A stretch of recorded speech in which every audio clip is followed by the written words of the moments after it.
ಆತ್ಮೀಯ ಸ್ಪರ್ಧಾರ್ಥಿಗಳೇ, 2026 ಮೇ 24ನೇ ತಾರೀಕು UPSC ಪ್ರಶ್ನೆ ಪತ್ರಿಕೆಯನ್ನು ನೀವೆಲ್ಲ ಗಮನಿಸಿರ್ತೀರ ಅಂತ ಭಾವಿಸ್ಕೊಳ್ತೀವಿ. ಸೊ UPSC ಪ್ರಶ್ನೆ ಪತ್ರಿಕೆ ಅನ್ನೋದು ಒಂದು ರೀತಿ ಟ್ರೆಂಡ್ ಸೆಟ್ಟರ್ ಅಂತ ಕರಿಬೋದು. ಯಾಕೆ ಅಂದ್ರೆ ಸಾಮಾನ್ಯವಾಗಿ ನೀವು ಕಳೆದ ಒಂದು 4-5 ವರ್ಷಗಳ ಹಿಂದಿನ ಪ್ರಶ್ನೆ ಪತ್ರಿಕೆಗಳನ್ನು ಗಮನಿಸಿರ್ಬೋದು. ಸೊ ಆ ಪ್ರಶ್ನೆ ಪತ್ರಿಕೆಯಲ್ಲಿ UPSC ಪ್ರಶ್ನೆ ಪತ್ರಿಕೆಯ ಮಾದರಿಯಲ್ಲಿ ರಾಜ್ಯದ ಪರೀಕ್ಷೆಗಳಲ್ಲಿ ಅದು KS ಆಗಿರ್ಬೋದು, FD ಆಗಿರ್ಬೋದು, PSI ಆಗಿರ್ಬೋದು, ಬೇರೆ ಬೇರೆ ಪರೀಕ್ಷೆಗಳಿಗೆ UPSC ಪ್ರಶ್ನೆಗಳು ಯಥಾವತ್ತ ಕಾಪಿ ಆಗ್ತವೆ ಅಂತ ಹೇಳಲ್ಲ, ಬಟ್ ಆದರೆ ಆ ಮಾದರಿಯ ಕೆಲವು ಪ್ರಶ್ನೆಗಳು ನಮ್ಮ ಎಕ್ಸಾಮ್ಸಿಗೆ ಬರ್ತವೆ. ಸೊ ದಟ್ ಇಸ್ ಹಿಂಗಾಗಿ ಒಂದು ರೀತಿ UPSC ಪ್ರಿಲಿಮ್ಸ್ ಪರೀಕ್ಷೆ ಅನ್ನೋದು it's a mother question paper of all the examination ಅಂತಂದರೆ ತಪ್ಪಾಗಲಾರ್ದು.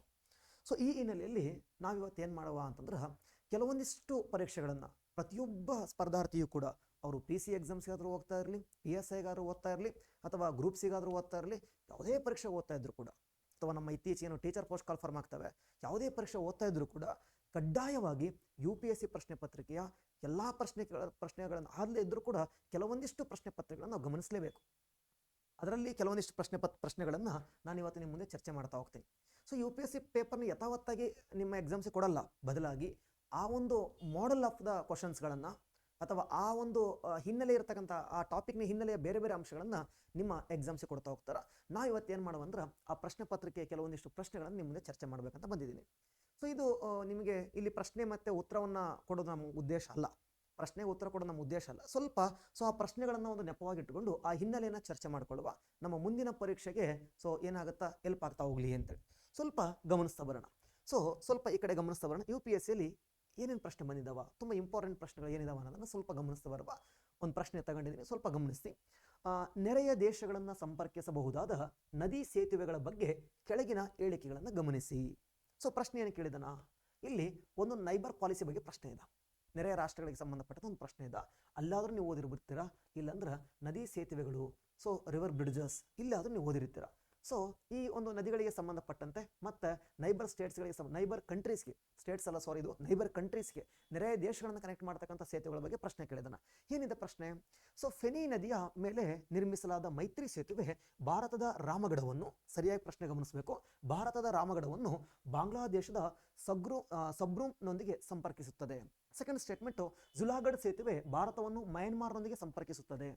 ಥರ್ಡ್ ಸ್ಟೇಟ್ಮೆಂಟು, ಮೇಚಿ ಸೇತುವೆ, ಅದು ಮೇಚಿ ಅಂದ್ರೂ ಅದೇ ಸೇತುವೆ, ಮೇಚಾ ಅಂದ್ರೂ ಅದೇ ಸೇತುವೆ, ಮೇಚಿ ಅಥವಾ ಮೇಚಾ ಸೇತುವೆ ಮತ್ತು ಅದರ ರಸ್ತೆಗಳು ಭಾರತದ ಪನಿಟಂಕಿ ಬೈಪಾಸ್ ಅನ್ನು ನೇಪಾಳದ ಕಕರ್ಬಿತ್ತಾದೊಂದಿಗೆ ಸಂಪರ್ಕಿಸುತ್ತದೆ.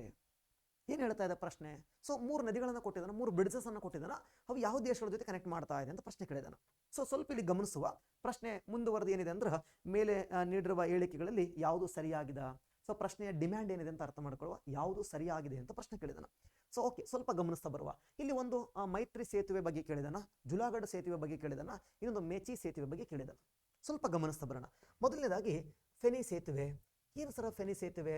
ನಾವು ಮೈತ್ರಿ ಸೇತುವೆ ಅಂತ ನಾವೇನು ಕರಿತಾ ಹೋದ್ವಲ್ವಾ, ಆ ಮೈತ್ರಿ ಸೇತುವೆಗೆ ಫೆನಿ ಸೇತು ಅಂತ ಕರಿತಾ ಹೋಗ್ತೀವಿ. ಮೈತ್ರಿ ಸೇತು ಅಂದ್ರೂ ಅದೇ, ಫೆನಿ ಸೇತುವೆ ಅಂತಂದ್ರೂ ಕೂಡ ಅದೇ.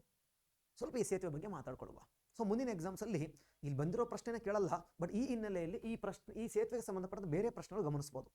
ನಮ್ಮಲ್ಲಿ 1971ರಲ್ಲಿ ಹಾಗಾದ್ರೆ ಬಾಂಗ್ಲಾದೇಶಕ್ಕೆ ಸ್ವಾತಂತ್ರ್ಯ ಸಿಗ್ತಾ ಹೋಯ್ತು. 1971 ಸ್ವಾತಂತ್ರ್ಯ ಸಿಕ್ತಲ್ವಾ, 2021ರಲ್ಲಿ ಅದರ ಮಾರ್ಚ್ ತಿಂಗಳಲ್ಲಿ ಬಾಂಗ್ಲಾದೇಶ 50ನೇ ಸ್ವಾತಂತ್ರ್ಯ ದಿನಾಚರಣೆಯನ್ನು 50ನೇ ಸ್ವಾತಂತ್ರ್ಯ ದಿನವನ್ನು ಆಚರಣೆ ಮಾಡ್ಕೊಳ್ತು.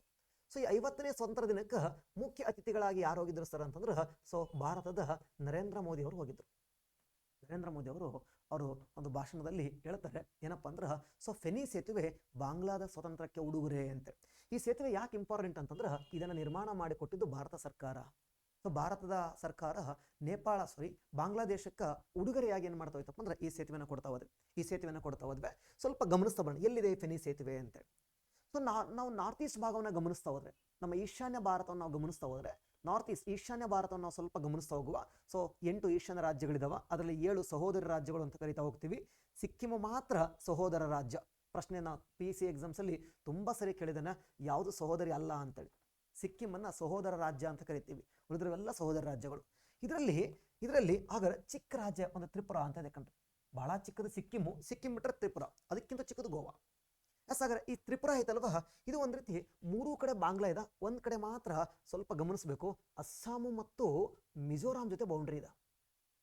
ಅಸ್ಸಾಂ ಮತ್ತು ಮಿಜೋರಾಂ ಜೊತೆ ತ್ರಿಪುರ ಬೌಂಡ್ರಿ ಇದೆ. ಈ ಕಡೆ ಸೈಡು, ಈ ಕಡೆ ನಮ್ಮ ಪಶ್ಚಿಮ ಭಾಗಕ್ಕೆ ಬರೋದಾದ್ರೆ ಇಲ್ಲಿ ಒಂದು ನದಿ ಹರ್ಕೊಂಡು ಹೋಗ್ತಾ ಇದೆ. ಈ ಮಣಿಪುರದ ಒಂದು ನದಿ ಬರ್ತಾ ಇದೆ. ಮಣಿಪುರ, ಅದರ ಅಸ್ಸಾಮು, ಆ ಮೂಲಕ ಬಾಂಗ್ಲಾದೇಶವನ್ನು ನದಿ ಪ್ರವೇಶ ಮಾಡ್ತಾ ಇದೆ. ಈ ನದಿ ಹೆಸರೇನಪ್ಪ ಅಂದ್ರೆ, ಆ ನದಿ ಹೆಸರು ಮೇಘನಾ ಅಂತೇಳಿ. ಸೊ ಮೇಘನಾ ನದಿ ಅಂತ ಕರಿತಾ ಹೋಗ್ತೀವಿ. ಮೇಘನಾ ನದಿ ಅಂತೇಳಿ. ಮೇಘನಾ ನದಿ ಯಾವ ನದಿಯನ್ನ ನಾವು ಭಾರತದಲ್ಲಿ ಬರಾಕ ಅಂತ ಕರಿತಾ ಹೋಗ್ತೀವೋ, ಯಾವ ನದಿಯನ್ನ ಭಾರತದಲ್ಲಿ ಬರಾಕ ನದಿ ಅಂತ ಕರಿತಾ ಹೋಗ್ತೀವೋ, ಇದೇ ನದಿಯನ್ನ ನಾವು ಬಾಂಗ್ಲಾದಲ್ಲಿ ಮೇಘನಾ ಅಂತ ಕರಿತಾ ಹೋಗ್ತೀವಿ. ನಮ್ದು ದೊಡ್ಡ ನದಿ ವ್ಯವಸ್ಥೆ. ನಮ್ಮ ಪದ್ಮಾ ನದಿ ಕೂಡ ಹೋಗಿ ಇದಕ್ಕೆ ಜಾಯ್ನ್ ಆಗುತ್ತೆ, ಮೇಘನಾ ನದಿ ಅಂತೇಳಿ. ಸೊ ಈ ಮೇಘನಾ ನದಿ ಮಣಿಪುರದ ಬೆಟ್ಟ ಗುಡ್ಡಗಳ ಭಾಗದಲ್ಲಿ ಉಗಮ ಆಗಿ ಅಸ್ಸಾಂನ ಮೂಲಕ ಕರ್ಕೊಂಡು ಹೋಗ್ಬೇಕಾದ್ರೆ ಈ ಮೇಘನಾ ನದಿಯ ದಡದ ಮೇಲೆ ಅಪಾರ ಪ್ರಮಾಣದಲ್ಲಿ ಸೆಣಬನ್ನ ಬೆಳೀತಾರೆ. ಗೊತ್ತಿರಲಿ, ಪ್ರಶ್ನೆ ಕೇಳಿದನ. ಬರಾಕ ಕಣಿವೆ ಯಾವುದಕ್ಕೆ ಬಹಳ ಪ್ರಸಿದ್ಧಿ ಆಗೈತೆ ಅಂದ್ರೆ ಸೆಣಬಿಗೆ ಪ್ರಸಿದ್ಧಿ ಆಗಿದೆ. ಜೂಟ್ ಪ್ರಪಂಚದ ಹೈಯೆಸ್ಟ್ ಸೆಣಬಿನ ಮಾರ್ಕೆಟ್ ಅನ್ನು ಇಂಡಿಯಾ ಕಂಟ್ರೋಲ್ ಮಾಡ್ತಾ ಇದ್ದ. ಒಂದ್ಸರಿ ಪ್ರಶ್ನೆ ಕೇಳಿದ ನೆನಪುಂಟು ನನಗೆ. ಸೊ ಭಾರತಕ್ಕೆ ಸೆಣಬಿನ ವಿಚಾರದಲ್ಲಿ ಪೈಪೋಟಿ ನೀಡುವ ದೇಶ ಯಾವುದು ಅಂತೇಳಿ ಬಹಳ ಜನ ಚೀನಾ ಹಾಕ್ಬಿಡ್ತಾರ. ಚೀನಾ ಅಲ್ಲ, ಬಾಂಗ್ಲಾದೇಶ. ಬಾಂಗ್ಲಾ ನಮ್ಮ ಜೊತೆಗೆ ಬಹಳ ಫೈಟ್ ಕೊಡ್ತಾ ಇದೆ ಸೆಣಬಿನ ವಿಚಾರದಲ್ಲಿ. ಗೋಣಿ ನಾರು ಅಂತ ಕರಿತಾ ಹೋಗ್ತೀವಿ. ಸೊ ಇಲ್ಲಿ ಸ್ವಲ್ಪ ಗಮನಿಸ್ತಾ ಬರೋಣ. ಈ ಮೇಘನಾ ಇದಲ್ವಾ, ಈ ಮೇಘನಾ ನದಿಗೆ ಒಂದು ಉಪನದಿ ಬರ್ತಾ ಇದೆ. ಆ ಉಪನದಿ ಹೆಸರೇ ಫೆನಿ ಅಂತೇಳಿ. ಈ ಉಪನದಿ ಬರ್ತೈತಲ್ವಾ, ಫೆನಿ ಅಂತೇಳಿ. ಸೊ ಈ ಫೆನಿ ಐತಲ್ವಾ, ಇದು ಹಾಗಾದ್ರೆ ತ್ರಿಪುರಾದಿಂದ ಬಾಂಗ್ಲಾದೇಶದ ಗಡಿಯಾಗೈತಿ. It's a boundary between Tripura and Bangladesh. Bangla ಮತ್ತು ತ್ರಿಪುರದ ಗಡಿಯಾಗಿ ಹರಿತಾ ಇದೆ. ಸೊ ಬಾಂಗ್ಲಾ ಮತ್ತು ತ್ರಿಪುರದ ಗಡಿಯಾಗಿ ಈ ಫೆನಿ ನದಿ ಹರ್ಕೊಂಡು ಹೋಗ್ತೈತಿ. ಈ ನದಿಗೆ ನಾವು ಒಂದು ಸೇತುವೆ ಕಟ್ಟಿದ್ವಿ. ಸೊ ಭಾರತ ಮತ್ತು ಬಾಂಗ್ಲಾದ ಸಹಭಾಗಿತ್ವದಲ್ಲಿ ಒಂದು ಸೇತುವೆಯನ್ನು ಕಟ್ಟಿದ್ದೀವಿ. ಬಹಳ ದೊಡ್ಡ ಸೇತುವೆ ಅಂತ ಅಲ್ಲ ಇದು, ಆದ್ರೆ ಇನ್ನೊಂದು ದೇಶವನ್ನು ಕನೆಕ್ಟ್ ಮಾಡ್ತೈತಿ. ಈ ಹಿನ್ನೆಲೆಯಲ್ಲಿ ಇದು ಪರೀಕ್ಷೆಗೆ ಬಹಳ ಇಂಪಾರ್ಟೆಂಟ್ ಆಗ್ತೈತಿ. ಸೊ 1.9 ಕಿಲೋಮೀಟರ್ ಐತೆ ಅಷ್ಟೇ. ಎಲ್ಲಿಂದ ಸರ ಅಂತಂದ್ರೆ, ಸೊ ಸಬ್ರೂಮ್ ಅಂತಕ್ಕಂಥ ಒಂದು ಊರು ಬರ್ತಾ ಇದೆ. ಎಲ್ಲಿ? ನಮ್ಮ ತ್ರಿಪುರಾದ ಒಳಗಡೆ ಒಂದು ಊರಿದೆ, ಸಬ್ರೂಮ್ ಅಂತೇಳಿ. ಸಬ್ರೂಮ್ ಇದೇ ಹಿನ್ನೆಲೆ ಇನ್ನೊಂದು ಪ್ರಶ್ನೆನ ಕೇಳ್ಬೋದು, ಬ್ರೂ ಬುಡಕಟ್ಟು ಜನಾಂಗ ಎಲ್ಲೈತಿ ಅಂತ ನೋಡ್ರಿ. ಬ್ರೂ ಅನ್ನೋ ಜನಾಂಗ ಮಿಜೋರಾಂನಾಗೂ ಐತಿ, ಅಸ್ಸಾಮಲ್ಲೂ ಐತಿ, ತ್ರಿಪುರಾದಲ್ಲೂ ಇದೆ. ಸೊ ಅದೇ ಒಂದು ಬ್ರೂ ಜನರ ಇರ್ತಕ್ಕಂಥ ಒಂದು ಸ್ಥಳ ಸಬ್ರೂಮ್ ಅಂತೇಳಿ. ಸೊ ಸಬ್ರೂಮ್ ಅಂತಕ್ಕಂಥ ಒಂದು ಊರಿದೆ. ಎಲ್ಲಿದೆ ಸರ್ ಸಬ್ರೂಮು?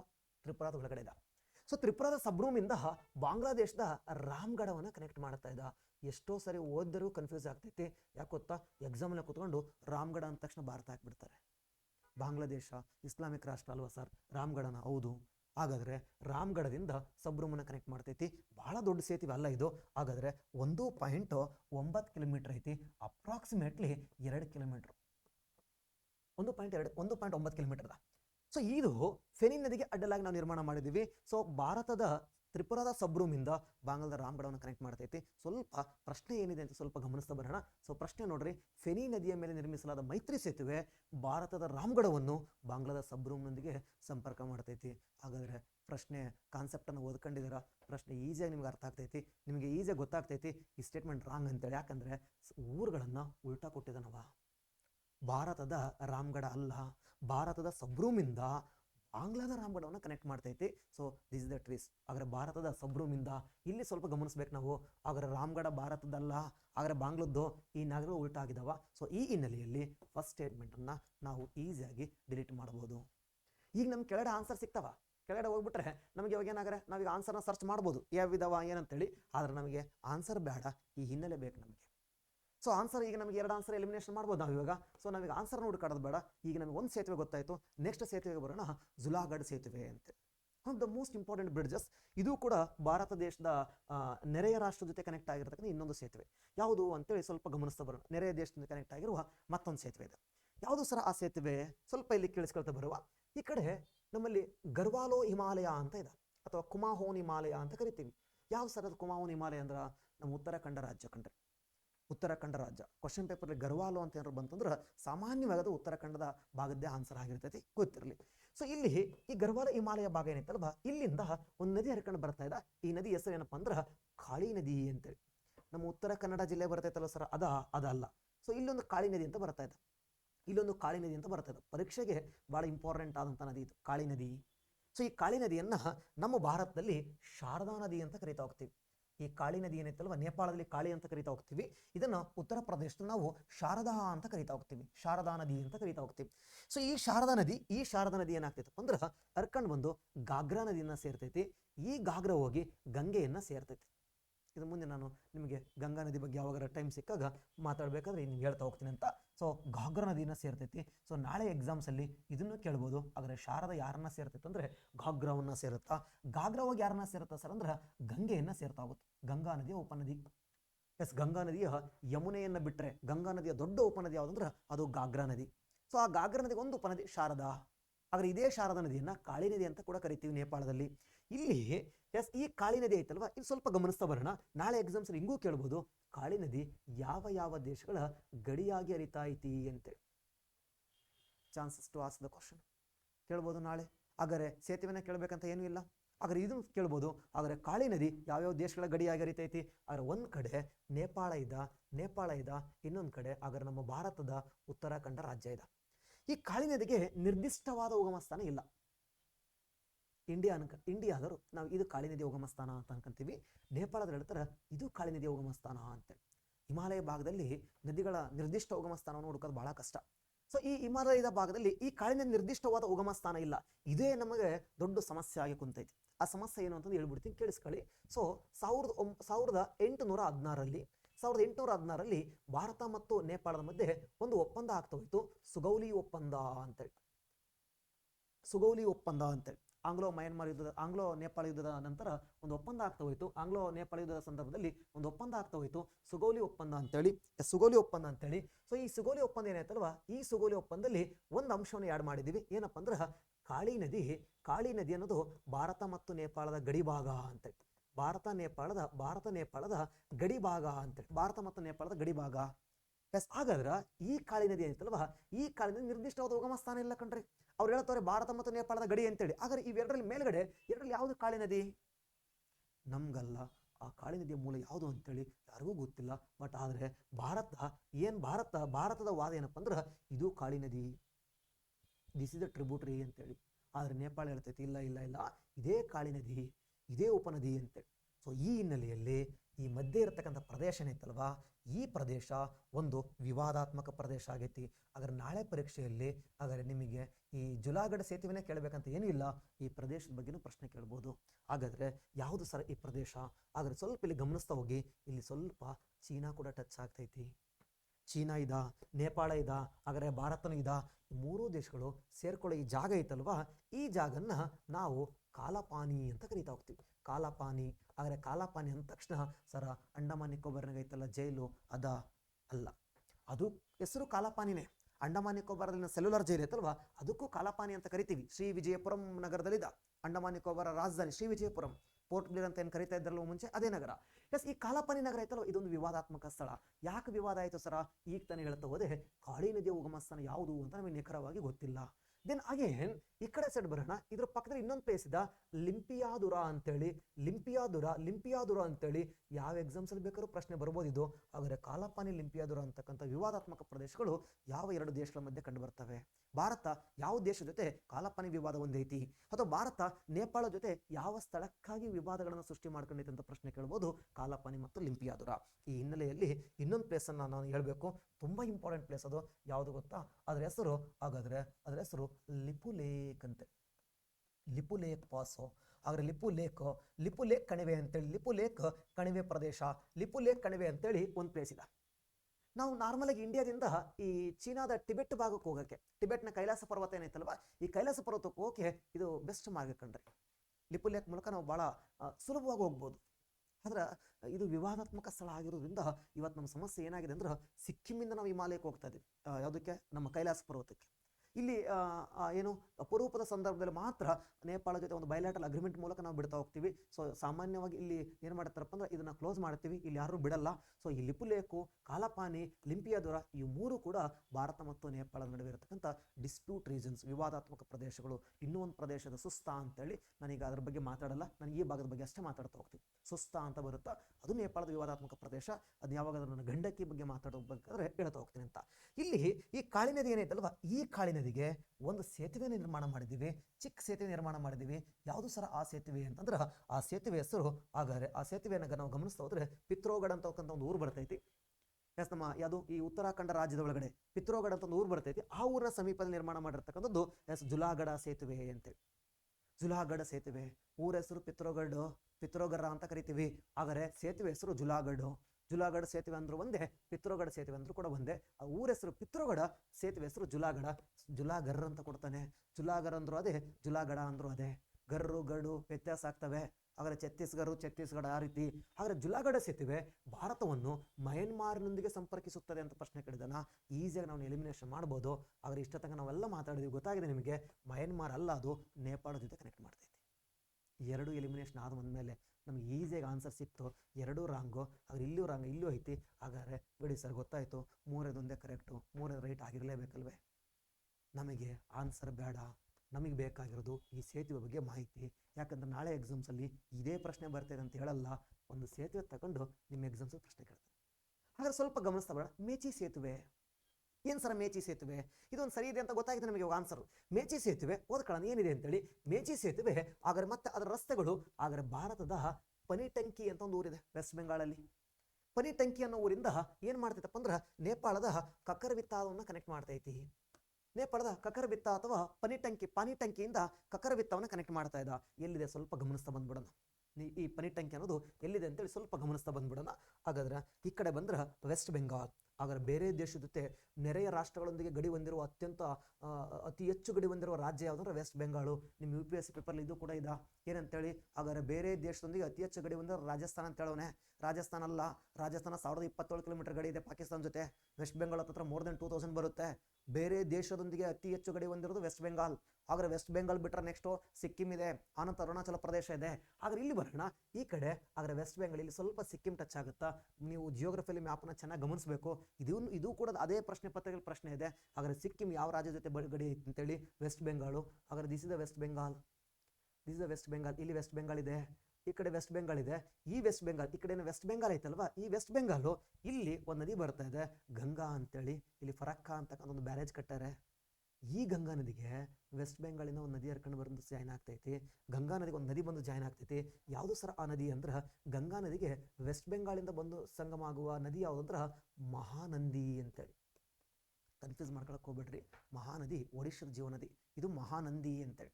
ಮಹಾನಂದಿ ಅಂತಕ್ಕಂಥ ಒಂದು ಸಣ್ಣ ನದಿ ಬಂದು ಸಂಗಮ ಆಗತ್ತಾ. ಈ ಮಹಾನಂದಿ ಅಂತಕ್ಕಂಥ ನದಿ ಏನೈತಲ್ವಾ, ಈ ಮಹಾನಂದಿ ನದಿಗೆ ಮೇಚಿ ಅಂತಕ್ಕಂಥ ಒಂದು ನದಿ ನೇಪಾಳದಿಂದ ಬಂದು ಸಂಗಮ ಆಗ್ತೈತಿ. ಮೇಚಿ ಅಂತಕ್ಕಂಥ ಒಂದು ನದಿ ನೇಪಾಳದಿಂದ ಬಂದು ಸಂಗಮ ಆಗ್ತೈತಿ. ಈ ಮೇಚಿ ನದಿಗೆ ನೇಪಾಳದಿಂದ ಬಂದು ಸಂಗಮ ಆಗ್ತೈತಿ. ಈ ಮೇಚಿ ನದಿಗೆ ನಾವೊಂದು ಸೇತುವೆಯನ್ನು ಕಟ್ಟಿದ್ದೀವಿ. ಮೇಚಿ ನದಿಗೆ ಒಂದು ಸೇತುವೆಯನ್ನು ಕಟ್ಟಿದ್ದೀವಿ. ಅದೇ ಯಾವ ಸೇತುವೆ ಅಂದ್ರೆ ಮೇಚಿ ಸೇತುವೆ. ಇದು ಸಣ್ಣ ಸೇತುವೆ, ಒಂದು ತೂಗು ಸೇತುವೆ. ಇದು ತೂಗು ಸೇತುವೆ. ಎಸ್. ಆದರೆ ಮೇಚಿ ಸೇತುವೆ ಇದು ಏನು ಮಾಡ್ತೈತಪ್ಪ ಅಂದ್ರೆ ವೆಸ್ಟ್ ಬೆಂಗಾಳಲ್ಲಿ ಇರತಕ್ಕಂಥ ಪಾನಿಟಂಕಿ ಅಂತಕ್ಕಂಥ ನಗರವನ್ನು ಪಾನಿಟಂಕಿ ಅಂತ ನಗರದಿಂದ ಎಸ್ ಕಾಕರ್ವಿತ್ ಅನ್ನೋದು ನೇಪಾಳದಲ್ಲಿ ಕಾಕರ್ವಿತ್ ಅಂತ ಒಂದು ಸಿಟಿ ಬರ್ತೈತಿ. ಕಾಕರ್ವಿತ್ ಅನ್ನ ಕನೆಕ್ಟ್ ಮಾಡ್ತಾ ಹೋಗ್ತೈತಿ. ಅವರ ಕಾಕರ್ವಿತ್ ಇಂದ ಪಾನಿಟಂಕಿಯನ್ನ ಕನೆಕ್ಟ್ ಮಾಡ್ತಕ್ಕಂಥ ಒಂದು ಸೇತುವೆ ಯಾವುದು ಸರ್ ಅಂತಂದ್ರೆ, ಒಂದು ಬ್ರಿಡ್ಜ್ ಯಾವುದು ಸರ್ ಅಂತಂದ್ರೆ ಮೇಚಿ ಸೇತುವೆ ಅಥವಾ ಮೇಚಾ ಸೇತುವೆ ಅಂದ್ರೂ ಅದೇ, ಮೇಚಿ ಸೇತುವೆ ಅಂದ್ರೂ ಅದೇ.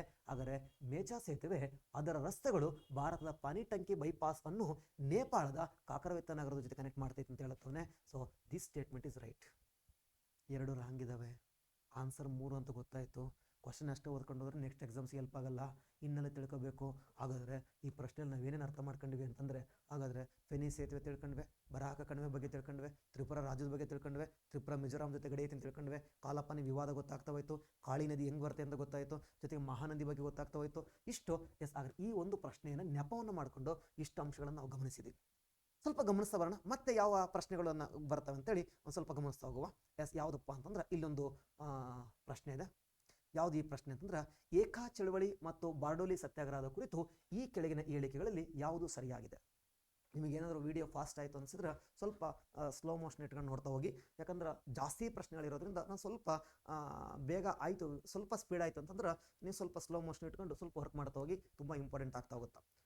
ಸೊ ಓಕೆ, ಏಕಾ ಚಳವಳಿ ಮತ್ತು ಬಾರ್ಡೋಲಿ ಸತ್ಯಾಗ್ರಹದ ಕುರಿತು ಕೆಳಗಿನ ಹೇಳಿಕೆಗಳಲ್ಲಿ ಯಾವುದು ಸರಿಯಾಗಿದೆ? ತುಂಬ ಅದ್ಭುತವಾದಂಥ ಪ್ರಶ್ನೆ. ಈ ಪ್ರಶ್ನೆಯ ವಿವರಣೆಯನ್ನು ಪೂರ್ತಿ ಗಮನಿಸಿದಾಗ ಎಷ್ಟು ಟ್ವಿಸ್ಟ್ ಮಾಡಿದ್ದಾನೆ ಮತ್ತು ನಾವು ಇನ್ನೂ ಎಷ್ಟು ಓದ್ಕೋಬೇಕು ಅನ್ನೋದು ನಿಮ್ಗೆ ಗೊತ್ತಾಗ್ತಾ ಹೋಗುತ್ತೆ. ಸ್ವಲ್ಪ ಗಮನಿಸ್ತಾ ಬನ್ನಿ. ಏಕಾ ಚಳವಳಿ, ಅದಕ್ಕೆ ಏಕತಾ ಚಳವಳಿ ಅಂತ ಕೂಡ ಓದಿರ್ತೀರ ನೀವು. ಸೊ ಏಕತಾ ಚಳವಳಿ ಅಂತ ಕೂಡ ಓದಿರ್ತೀರ. ನಾರ್ತ್ ಇಂಡಿಯಾದಲ್ಲಿ ಏಕಾ ಚಳವಳಿ ಅಂತ ಕೂಡ ಕರಿತಾ ಹೋಗ್ತಾರೆ. Both are same. ಎರಡು ಏನು ಸರ ವ್ಯತ್ಯಾಸ? ಬಾರ್ಡೋಲಿ ಸತ್ಯಾಗ್ರಹ ನಮಗೆಲ್ಲ ಸಾಮಾನ್ಯ ಗೊತ್ತಿರತಕ್ಕಂಥದ್ದೇ. ಸ್ವಲ್ಪ ನಾವೀಗ ಸ್ಟೇಟ್ಮೆಂಟನ್ನು ಓದ್ಕೊಳ್ಳೋಣಂತ. ಸ್ಟೇಟ್ಮೆಂಟ್ ಓದ್ಕೊಳ್ಳೋದಕ್ಕಿಂತ ಮೊದಲು ಫಸ್ಟು ಏಕಾ ಚಳವಳಿ ಬಾರ್ಡೋಲಿ ಸತ್ಯಾಗ್ರಹ ಅಂದ್ರೆ ಏನು ಅನ್ನೋದನ್ನು ಸ್ವಲ್ಪ ನೋಡ್ಕೊಳ್ಬೋದು. ಏನು ಸರ ಫಸ್ಟ್ ಹಾಗಾದ್ರೆ ಯಾವ್ದು ನಡೀತು ಫಸ್ಟ್ ಹಾಗಾದ್ರೆ ಫಸ್ಟ್ ಯಾವ್ದು ನಡೀತು? ಹಾಗಾದ್ರೆ ನಿಮ್ಗೆ ಗೊತ್ತಿರಲಿ 1900 ಹಾಗಾದ್ರೆ ನಿಮಗೆ 1920 ಅಂದ ತಕ್ಷಣನೇ ನಿಮ್ಗೆಲ್ಲ ನೆನಪಾಗೋದೇನು ಗೊತ್ತಾ? ಅಸಹಕಾರ ಚಳವಳಿ, ನಾನ್ ಕೋಆಪರೇಟಿವ್ ಮೂವ್ಮೆಂಟ್ಸು. ಆದರೆ ಗಾಂಧೀಜಿಯ ಅಧ್ಯಕ್ಷತೆ ವಹಿಸ್ಕೊಂಡು ನಾನ್ ಕೋಆಪರೇಟಿವ್ ಮೂವ್ಮೆಂಟ್ಸ್ ಸ್ಟಾರ್ಟ್ ಮಾಡಿದ್ದಾರೆ. ಇದ್ರ ಭಾಗವಾಗಿ ಏಕತಾ ಚಳವಳಿ ಆರಂಭ ಆಯಿತು. 1920 ಅಸಹಕಾರ ಚಳವಳಿ ಆಯ್ತಲ್ವಾ, ಅಸಹಕಾರ ಚಳವಳಿ, ಈ ಅಸಹಕಾರ ಚಳವಳಿ ಆಯ್ತಲ್ವಾ, ಈ ಅಸಹಕಾರ ಮೂವ್ಮೆಂಟ್ ಆಯ್ತಲ್ವಾ, ಇದರ ಭಾಗವಾಗಿ 1921ರಲ್ಲಿ ಏನು ಆರಂಭ ಆಯ್ತಂದ್ರೆ ಏಕತಾ ಚಳವಳಿ ಅಥವಾ ಏಕತಾ ಮೂವ್ಮೆಂಟ್ ಅಂತ ಜರುಗ್ತವೆ. ಏಕತಾ ಚಳವಳಿ ಆರಂಭ ಆಯಿತು. ಹಾಗಾದ್ರೆ ಏಕತಾ ಚಳವಳಿ ಹಿಂಗೂ ಕೇಳ್ಬೋದು ನಾಳೆ, ಏಕತಾ ಚಳವಳಿ ಹಾಗಾದ್ರೆ ಭಾರತದ ರಾಷ್ಟ್ರೀಯ ಹೋರಾಟದಲ್ಲಿ ಕೆಳಗಿನ ಯಾವುದರ ಒಂದು ಭಾಗ ಅಂತ ಕೇಳ್ಬೋದು. ಹಾಗಾದ್ರೆ ಇಸ್ ಅ ಪಾರ್ಟ್ ಆಫ್ ಏನಾದ್ರೆ ನಾನ್ ಕೋಆಪರೇಟಿವ್ ಮೂವ್ಮೆಂಟು, ಅಸಹಕಾರ ಚಳವಳಿ ಒಂದು ಭಾಗ. ಅಸಹಕಾರ ಚಳವಳಿಯ ಭಾಗ ಅಂತ ನಾನು ಹೇಳ್ತಾ ಇದ್ದೀನಿ ಅಂದ್ರೆ ಅರ್ಥ ಮಾಡ್ಕೊಂಡ್ಬಿಡ್ಬೇಕು. ಇದಕ್ಕೆ ಹಾಗಾದ್ರೆ ಇಂಡಿಯನ್ ನ್ಯಾಷನಲ್ ಕಾಂಗ್ರೆಸ್ ಸಪೋರ್ಟ್ ಮಾಡ್ತೈತಿ. ಅಸಹಕಾರ ಚಳವಳಿಯ ಭಾಗ ಅಂತಂದ್ರೆ ಇಂಡಿಯನ್ ನ್ಯಾಷನಲ್ ಕಾಂಗ್ರೆಸ್ ಸಪೋರ್ಟ್ ಮಾಡ್ತೈತಿ. ಜೊತೆಗೆ ಬಹಳ ಇಂಪಾರ್ಟೆಂಟು, ಇವ್ರ ಜೊತೆಗೆ 1920ರಲ್ಲಿ ಅಸಹಕಾರದ ಜೊತೆ ನಡೆದಂಥ ಒಂದು ಖಿಲಾಫತ್ ಚಳವಳಿ, ಹಾಗಾದ್ರೆ ಖಿಲಾಫತ್ ನಾಯಕರು ಕೂಡ ಏನ್ ಮಾಡಕತ್ತಾರ ಅಂದ್ರೆ ಏಕತಾ ಚಳವಳಿಗೆ ಬೆಂಬಲ ಕೊಡಕತ್ತಾರ. ಏನು ಸರ್ ಏಕತಾ ಚಳವಳಿ ಅಸಹಕಾರ ಚಳವಳಿ ಒಂದು ಭಾಗ ಅಂತ ಗೊತ್ತಾಯ್ತು. ಅದಾದ್ರೆ ಅಸಹಕಾರ ಚಳವಳಿಯ ಭಾಗ ಅಂದಮೇಲೆ ಇಂಡಿಯನ್ ನ್ಯಾಷನಲ್ ಕಾಂಗ್ರೆಸ್ ಮತ್ತೆ ನಮ್ಮ ಖಿಲಾಫತ್ ನಾಯಕರು ಇಬ್ರು ಕೂಡ ಏನಾಗಬೇಕಾದ್ರೆ ಸಪೋರ್ಟ್ ಮಾಡ್ತಾವ್ರೆ. ಓಕೆ, ಏನಿದು ಚಳವಳಿ ಏನದು? ಎಸ್ ಹೇಳ್ಬಿಡ್ತೀನಿ, ಕೇಳಿಸ್ಕೊಳ್ಳಿ. ಒಂದು ವಿಶೇಷವಾದ ಚಳವಳಿ. ಎಸ್ ಹಾಗಾದ್ರೆ Uttar Pradesh ರಾಜ್ಯದೊಳಗಡೆ so U P ರಾಜ್ಯ ಏನಿದೆಲ್ವ ತುಂಬಾ ವಿಶೇಷವಾದ ರಾಜ್ಯ ಯು ಪಿ. ಸೊ ಈ ಉತ್ತರ ಪ್ರದೇಶ ರಾಜ್ಯದೊಳಗಡೆ ಹಾಗಾದ್ರೆ ಔದ್ ಅಂತಕ್ಕಂಥ ಒಂದು ಪ್ರದೇಶ ಕಂಡು ಬರ್ತೈತಿ. ಉತ್ತರ ಪ್ರದೇಶ ರಾಜ್ಯದೊಳಗಡೆ ಔದ್ ಅಂತಕ್ಕಂಥ ಒಂದು ಏರಿಯಾ ಕಂಡು ಬರ್ತೈತಿ. ಸೊ ಉತ್ತರ ಪ್ರದೇಶ ರಾಜ್ಯದೊಳಗಡೆ ಔದ್ ಅಂತಕ್ಕಂಥ ಒಂದು ಏರಿಯಾ ಕಂಡು ಬರ್ತೈತಿ. This U P. ಈ ಕಡೆ ನೇಪಾಳ ಇದೆ, ಈ ಕಡೆ ಯು ಪಿ ಇದೆ. 8 ರಾಜ್ಯಗಳ ಜೊತೆ ಗಡಿ ಹಂಚ್ಕೊಂಡು ಐತ್ಕೊಂಡ್ರಿ. ಅದನ್ನು ಸ್ವಲ್ಪ ಹೇಳ್ಬಿಡ್ತೀನಿ, ಯಾಕೆ ಗೊತ್ತಾ? ನೆಕ್ಸ್ಟ್ ಅದು ಒಂದು ಕ್ವಶನ್ ಐತಿ, ಸುಮ್ಮನೆ ಹಂಗೆ ತೋರಿಸ್ಬಿಡ್ತೀನಿ. ಇಲ್ಲಿ ಬಿಹಾರ ಇದೆ, ಈ ಕಡೆ ಸೈಡು ಜಾರ್ಖಂಡ್ ಇದೆ, ಈ ಕಡೆ ಸೈಡು ಹಾಗಾದ್ರೆ ಛತ್ತೀಸ್ಗಢ ಇದೆ ಕೆಳಗಡೆ. ಹಿಂಗೆ ನೆನ್ಪಿಟ್ಕೋಬೇಕು, ಯಾಕಂದ್ರೆ ನಾಳೆ ಎಕ್ಸಾಮ್ಸಲ್ಲಿ ಗಡಿಯಾರದ ದಿಕ್ಕಿಗೆ ಅನುಗುಣವಾಗಿ ಬರೆಯಿರಿ ಅಂತ ರಾಜ್ಯಗಳನ್ನು ಕೇಳ್ಬೋದು. ಛತ್ತೀಸ್ಗಢ ಇದೆ, ಅದ್ರ ಕೆಳಗಡೆ ಮಧ್ಯಪ್ರದೇಶ ಇದೆ, ಈ ಕಡೆ ಸೈಡ್ ಬಂದರೆ ರಾಜಸ್ಥಾನ ಇದೆ, ಈ ಕಡೆ ಬಂದರೆ ಹರಿಯಾಣ ಇದೆ, ಮೇಲ್ಗಡೆ ಹೋದರೆ ಹಾಗಾದ್ರೆ ಹಿಮಾಚಲ ಪ್ರದೇಶ ಟಚ್ ಆಗುತ್ತೆ, ಉತ್ತರಾಖಂಡ ಇದೆ. 8 ರಾಜ್ಯ ಅದು. ಸರ್ ನಾನು ಎಲ್ಲೋ ಒಂದು ಕಡೆ 9 ಅಂತ ಓದ್ಕೊಂಡಿದ್ದೆ ಸರ. ಡೆಲ್ಲಿ ಒಂದು ಕೇಂದ್ರಾಡಳಿತ ಪ್ರದೇಶ ಟಚ್ ಆಗುತ್ತೆ.